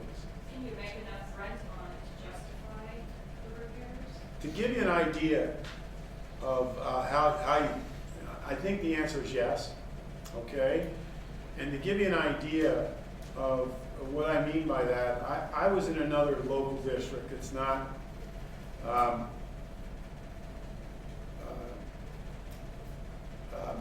but we had a building that was vacant. And we had a building that was vacant for a long time. And it was vacant for the entire decade of the 1980s. Okay? And that building, our populations had grown, our student population had grown through the decade of the 1980s and continued to grow through the 90s. Our student population did. So much so, we didn't have enough classroom space in our, we had 3 schools in the district, and one of them was not being used, okay? And we were leasing it out to a couple different entities. The board naturally, and so did the rest of the community, naturally assumed that once our populations grew, we were reopening that building. And there was a segment of the town that said, hey, you know, we'd rather have that school being used by the school than anything else. So we kind of looked at the situation, and we figured we could put a large, you know, not multi-million, but $1 million addition onto the building on one or both of our buildings, okay? And if we could stay in those large additions in the building for a minimum, we figured a minimum of 3 years, and we were saying a minimum of 3 to 5 years, then those additions, the cost of the construction would pay for itself. Because we didn't have to move into another building and pay for costs associated with opening another building. And even though that building was already built. And we ended up demonstrating it to the board, and we actually found out that we saved enough money to pay for the additions in 2 years. And so we were able to stay in the building, in the 2 buildings in our district for 5 years. So we saved the taxpayers quite a bit of money by doing that. We eventually did open it, but our population grew throughout, you know, the 90s, and it continued to grow until we got to the point where we could no longer just house everybody in 2 schools. But I hope that answers your question. I'm not trying to be vague about it. I do believe that rent income can be significant in the school district, and certainly enough to pay for some of those modifications. First of all, I want to compliment you all for realizing the seriousness of this problem. Prior boards and have kicked the can down the road. The problem is that you're up against a brick wall. Time has run out for a couple of reasons. One is, I have said numerous times that it costs $1,000 per student more to educate a student in this building than it does at Saratoga. And it's all brick and mortar. It isn't the education portion of it. It's all the brick and mortar and the access of the building and okay. About why do we owe so much on this building? From the very beginning, they couldn't make the payments. So what they did, they refinanced it at a higher interest rate. Doesn't make sense. But in doing so, the bonding company agreed to receive payment of interest only, no principal. So we've not been paying them principal. Now the principal goes into effect. we have to pay the principal. And it gets complicated how you can refinance it, and that's, I won't bother you tonight about that, but I brought to your attention at the meeting that you first had the new board members seated. The payment on the bond goes from roughly $1 million to $1.3 million next year. If that isn't bad enough, in the year 2020, it doubles. If that isn't bad enough, in the year 2025, it goes to $2.7 million from today's $1 million. That's scary. Now, the other problem you've got, you're limited on the number of working cash bonds you can sell. You're at your max right now, I believe. Is that true? That's correct. This year is a tipping point. You now have a deficit. You can't borrow any more. But a prior projection by PMA, and that's the people that work for the school one time, or maybe it's just it says the year 2016, you'll be 304,000 in the hole on your working cash. And at the very worst, this is unbelievable, it'll be $2.3 million in the hole. Now that's quite a spread. But that has to do with the day you sell the bonds, you'd be 300,000 in the hole. At the end of that period of time, you'd be 2.3 million. So we're talking about something between a rock and a hard place. But you're also at the point where the decision has to be made, or we are going to be like a rock around our throat in the middle of the Illinois River. But anyway, I want to get back and thank you for really digging into this. I've always said, every board I ever was recruited to be on was in financial trouble. And every board could have prevented that financial trouble by doing their homework first. The problem is, a lot of decisions have been made in '54 without doing homework. And now it's up to you people to rescue it. And thank you.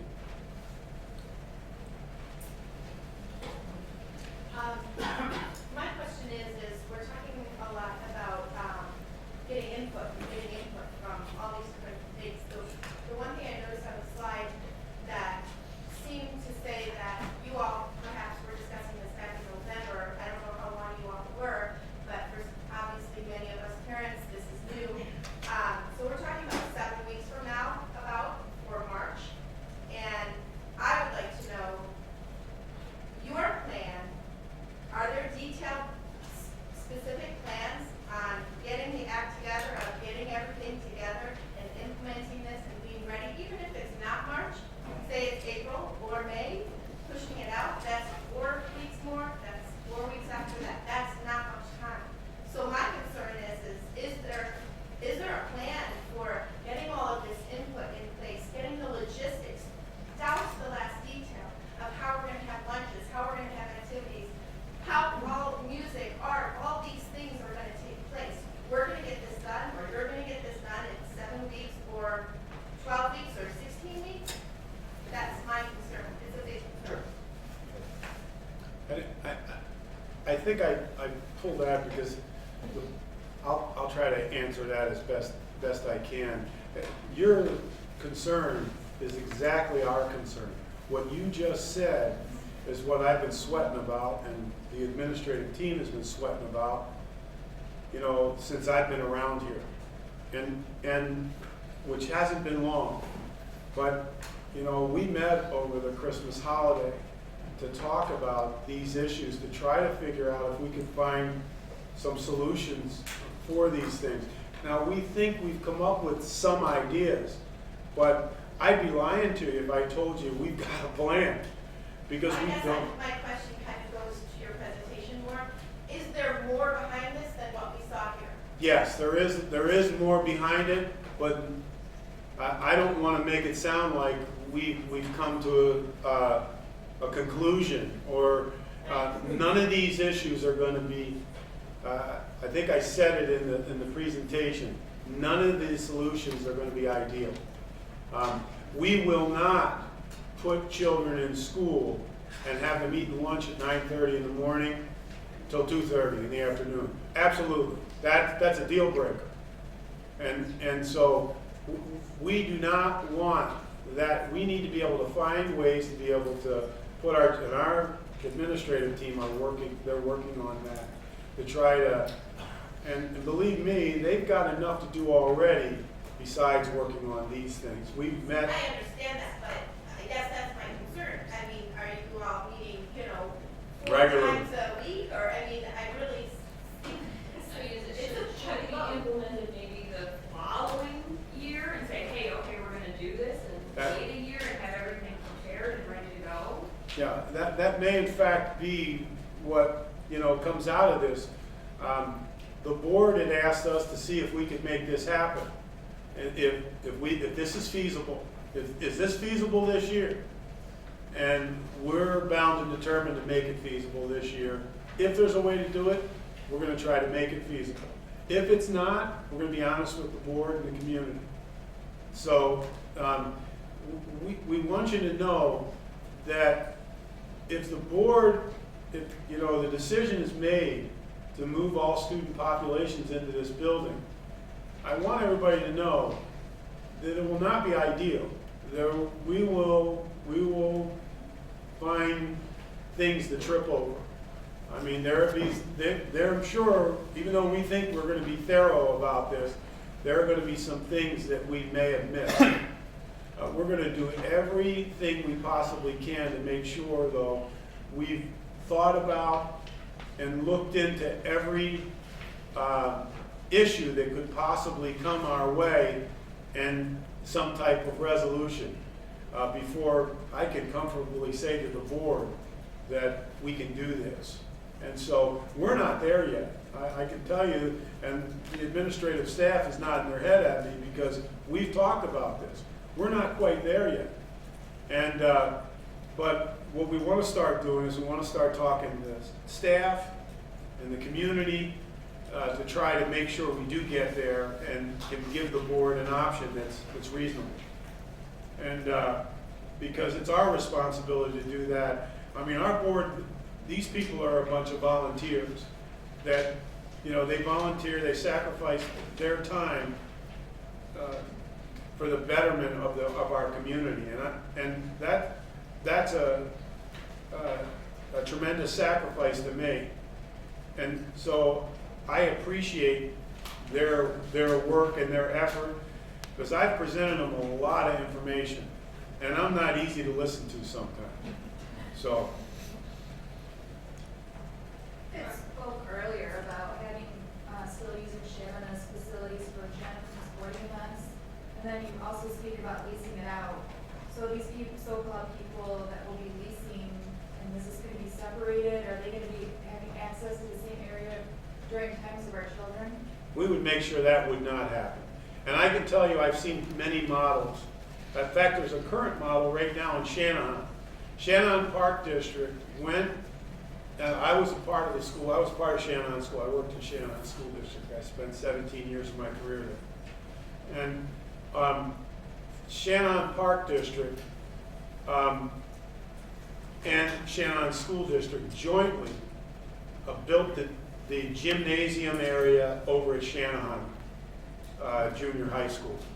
And so the gymnasium has like an indoor track above the gym. Anybody who's gone to that gym, I'm sure the 6th grade basketball team went there. But so they have that. I can tell you that in fact, when Shanahan students are using the gym, the public's not invited. And they're excluded from that gymnasium. And when the park district's using it, of course, the school district can.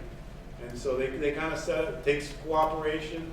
But I think the concept behind that was, why should the community have to pay for all these large facilities when with a little cooperation we can do those types of things? And the idea, we thought, is we could share facilities with possibly some other entities. for the betterment of the community. I think we're doing that right now. Doesn't the YMCA use our gym here? Absolutely.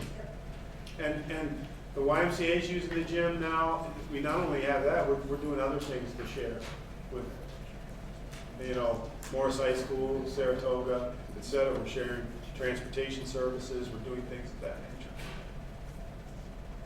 I'd like to know from the board, is the majority of the board on board with consolidating, or is it a split?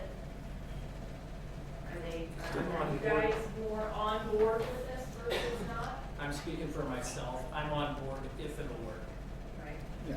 Absolutely, yeah, I mean, I think we're on board with saving some money for this district, our taxpayers, and doing everything we can. If it's not gonna work, then we can't do it. I mean, one of the ideas, I know, when things said November, you know, we looked at this, which it really was about the building, and, because we have some repairs to do in that building, you know, the roof, the walls, it's an ongoing project, or the process of, if we're gonna do it, it's expensive, quite a bit. And so it's like, you want to put a lot of money in that building there, or can we make use of that money in this facility here eventually? You know, there's a lot to it. I mean, obviously we don't have that money to do it, you know, or we wouldn't be having this conversation or the thought, or so again, it's you know, my personal feeling is if we can save some money and it's not going to hurt the kids, the teachers, the community, and really mess things up, you know, I'm for it. But if it's something that's not going to work, you know, and as things are going to be rough in the first year or so, yeah, probably. You know, like our transportation, like a lot of things. Now things seem to run a little better than that very first day we combined with the other districts. I mean, eventually things get better once you work it out. But, you know, we don't know yet. So we want to make sure it's perfect. So I mean, our kids go there too. My kids go to this school, and my son's gonna be going to junior high next year. So I mean. And every single one of us are taxpayers in this district also. Yeah, I mean, this affects a lot, because down the road. So what we do that affects you also affects us. You know, so we're doing what we hope to be the best thing for everybody in this room. And not only everybody in this room, but every child that attends this district. And whatever decision we make today, or the board, or the community, or everybody involved, it's got to be able to. You got to be able to look down the road to see if it's going to last. That's the most important thing. Will it last? What's the long term? Any decision you make, what kind of longevity does it have? I mean, that's the important thing. I mean, yes, it may affect you now, but will it be better down the road? I hate to say this, but we're looking at a major tax increase. I mean, bad. And if we don't get a handle on it, like I was talking about, in some way, shape, or form, no one's going to like that even more. So, you know, it's not ideal. That's what he's saying. There's options here, and none of them are ideal.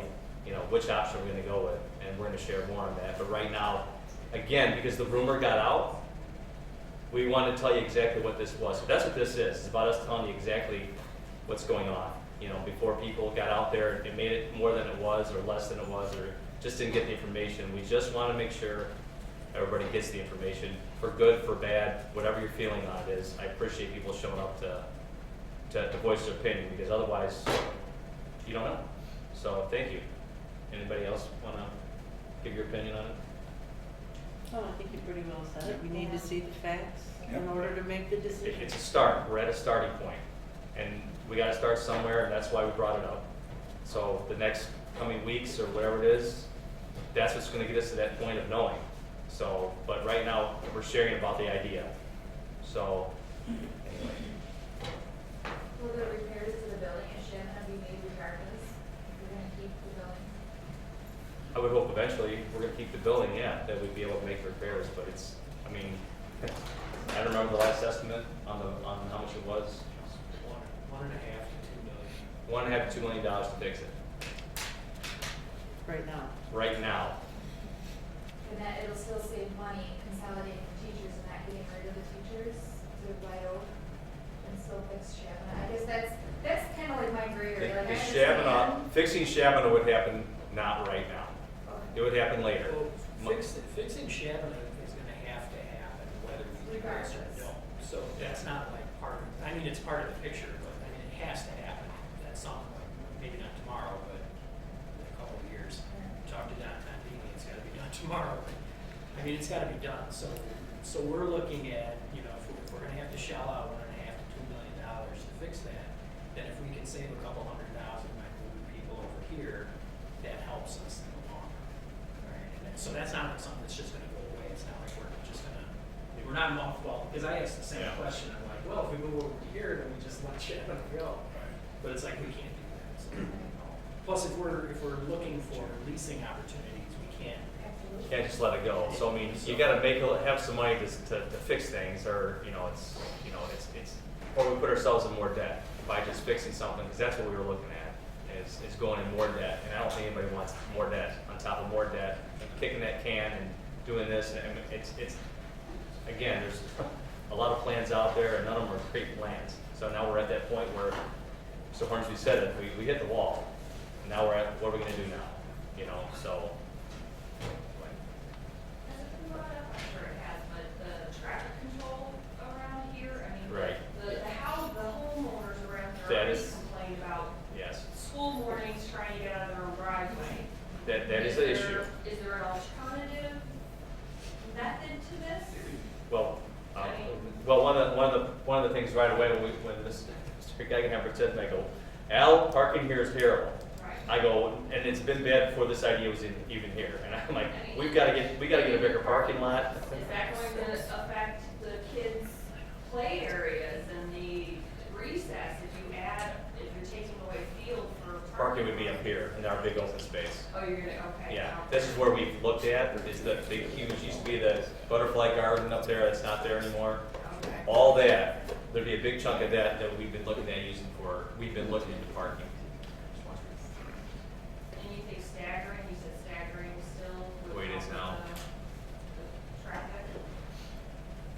There's a road proposed, and it has to be put in by the baseball diamond, and it goes right out to Route 6. And that would be the cure to every problem. Yeah, It would be. so I would like to suggest that all of you call Mayor Kopchak. We're all the men. Use Put it. that road in. Well, that road, it has to be put in by the developer. Well, call whoever. Mayor Kopchak. I mean, there's fire hydrants and gravel covered up right by now. I mean, it's been there for years. I know it's been there. It just needs to be connected and paved. That would be huge.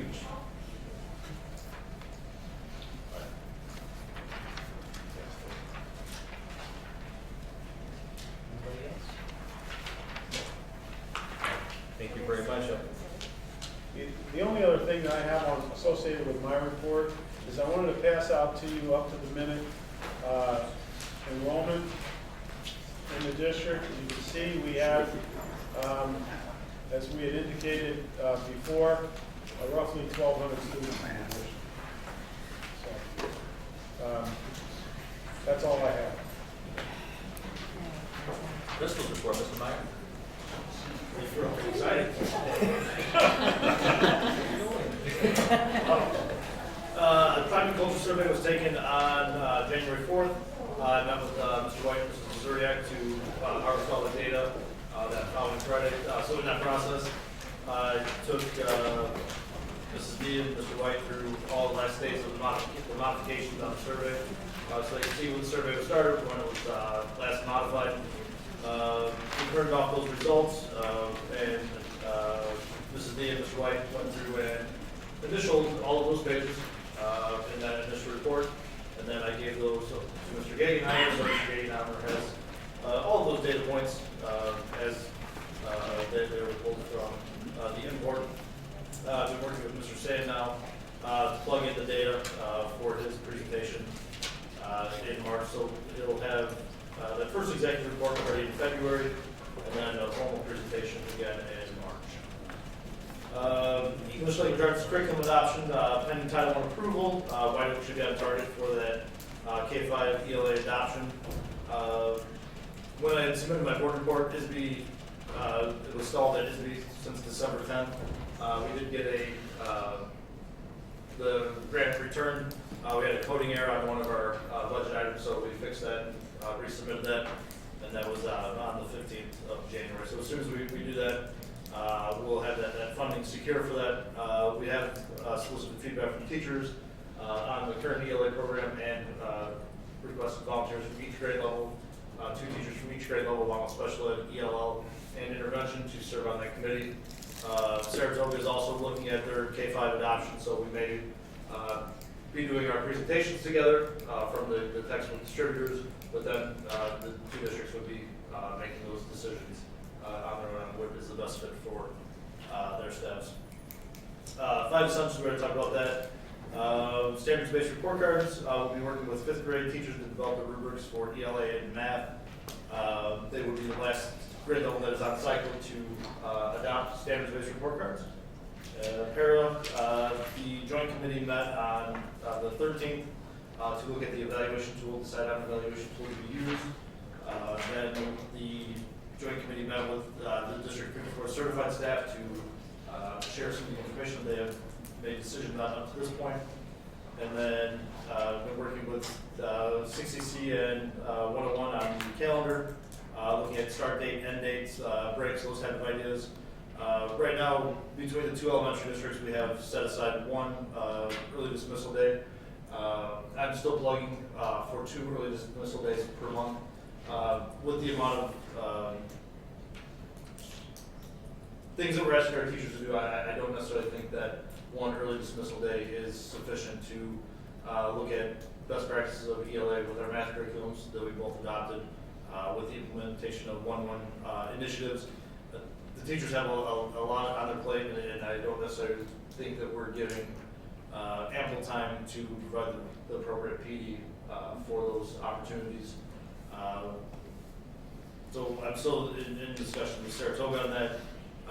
We'll be talking to Mr. Gegenheimer to see his thoughts on that, solicit feedback from the board as well, to see if that's something that we would be able to facilitate for the next quarter. In your packets associated with the calendar, there is a calendar.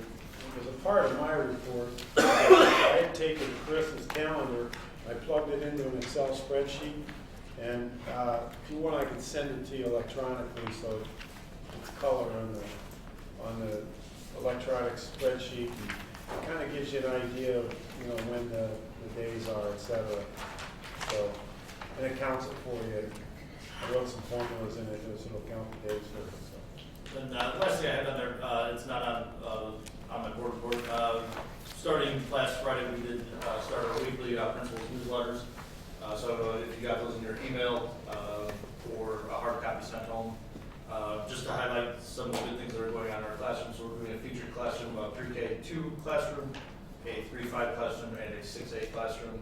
And then there'll be a section for either Mr. Gegenheimer or myself or the other admin team to provide a small detail, but we want to feature all the good things that are going on in our classrooms. So we're anticipating on those going out every Friday. How are you getting those to the board members? It's a question. I was like, Email, please, because I hand can see delivered. them yet. Hand delivered. No, I don't need a hand delivered, Okay. but a PDF file and email would be great. Yep, we can do that. And I haven't. Yep, and Amy's going to post them on the website. I know you want hard copy. I looked at the website and it's very hard to read and Okay. try to make it bigger and all it does is get boring. Okay. We can do that. It's an easy fix. And then Mrs. Bull had her baby yesterday, so congratulations, Mr. and Mrs. Bull. Little girl, Max Genevieve. That's her report. Yep.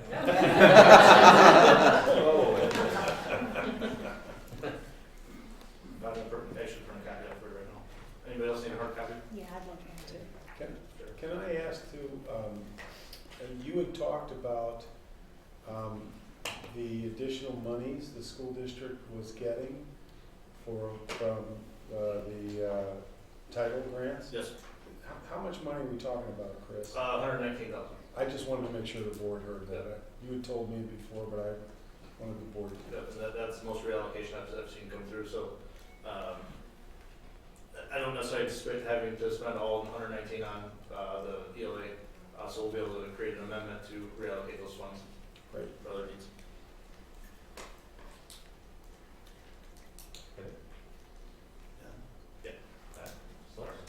Just 2 things to add. I am anticipating a vacancy for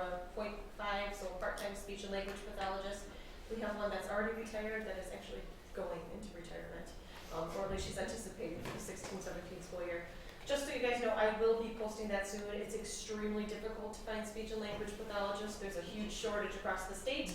And I'm hoping that with an early posting, we can avoid filling that with a contracted agency. So you will be seeing a posting for that.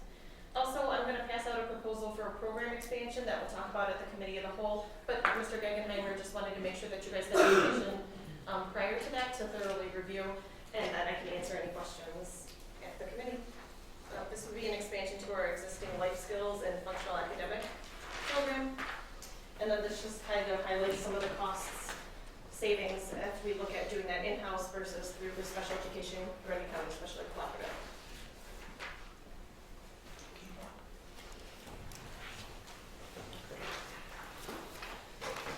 White Oak, Mr. Papaditsky. Yes, thank you.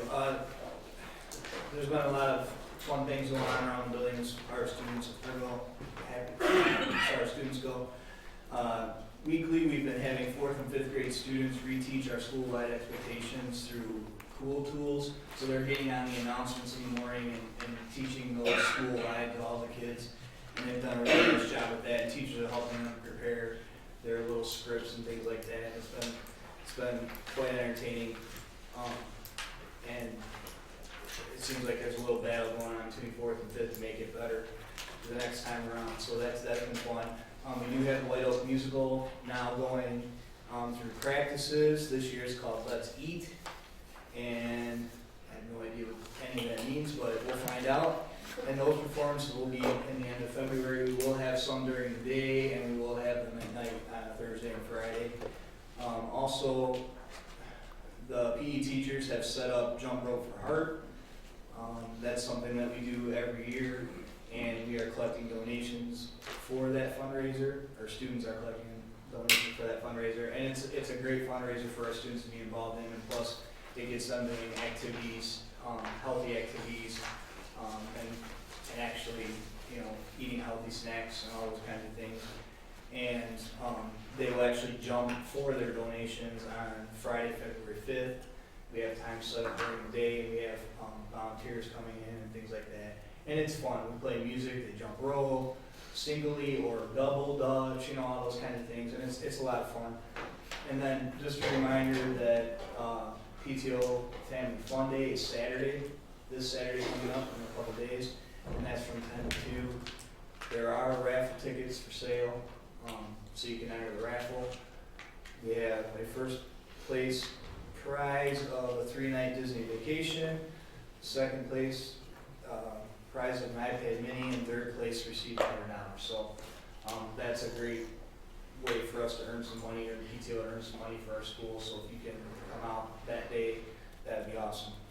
And that's all I have for today. Well, we still need volunteers for that. if anybody'd like There to you go. Volunteers You hear for that Monday? from the PTO. If you have any kids that need credits. I believe the raffle tickets are they 3 for $10 or something of that nature. You can buy you can buy 3 or you can buy 1. They have a deal that way. I want to say it's something like that. To be honest with you, I don't know. If you call the office, I'll let you know. $5 a ticket or 10 for 3. There you go. How come you haven't been at my house? Uh-oh. I bought a pack and that's what I did. I can stop by. That's it. Okay, Mr. Scarlett. Thanks. Just a small amendment to my board report is we are kind of moving into park testing mode. And when I wrote the report originally, the state was kind of not really transparent at all, other than saying that 5th graders and 8th graders are going to be required to take a science test for the first time. And as of last week, they had no funding, even all the way up going through like the juniors, like if they're going to fund SAT, ACT, etc. They have chosen a science test. It's going to be run on a platform called TAO, and they haven't told anybody what that is yet, but hopefully we'll get some information on that this week, because our 5th and 8th graders are going to have to prepare for that. They have not released what type of curriculum the 5th and 8th grade test is going to be on. The only information they've released is about the high school test, and it's going to be a basic Bio 1 class. So currently, we're kind of a little bit of an unknown, but we'll kind of just like last year with the park, we'll figure it out. Also, Mr. Gegenheimer wanted me to just remind everyone we do have 2 grade level teachers retiring this year at Chavanoff, so we will be looking to fill those vacancies. So just as a forethought, obviously that won't be happening, next month, but just so that that is mentioned.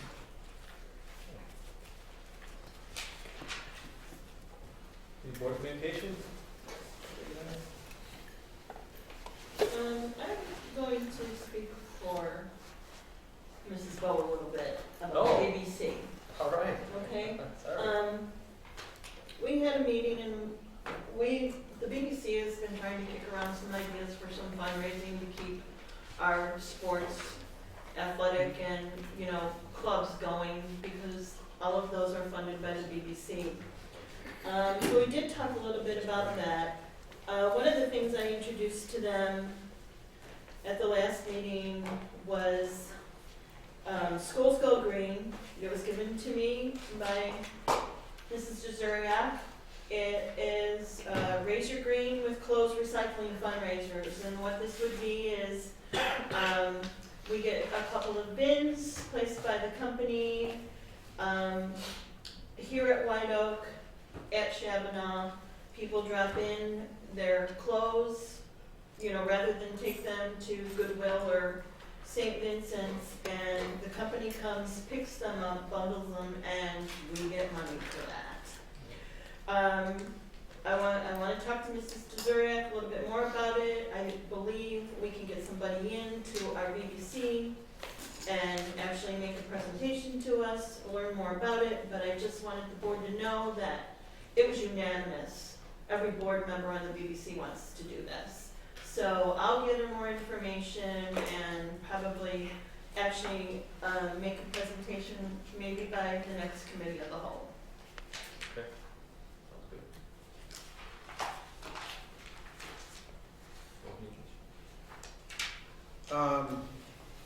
I think I had one. Sorry, I've got a lot here a second. Sorry about this. Gotta go back to my report. I had in your packet in the superintendent's report portion of the packet, I kind of showed you a spreadsheet that it had a bunch of zeros in it, but basically it's the makings of a justification for our school fees. So the registration fees. And so what I'll be doing is I'll be talking to the administrative staff, gathering the textbook item, the years that the textbooks were purchased.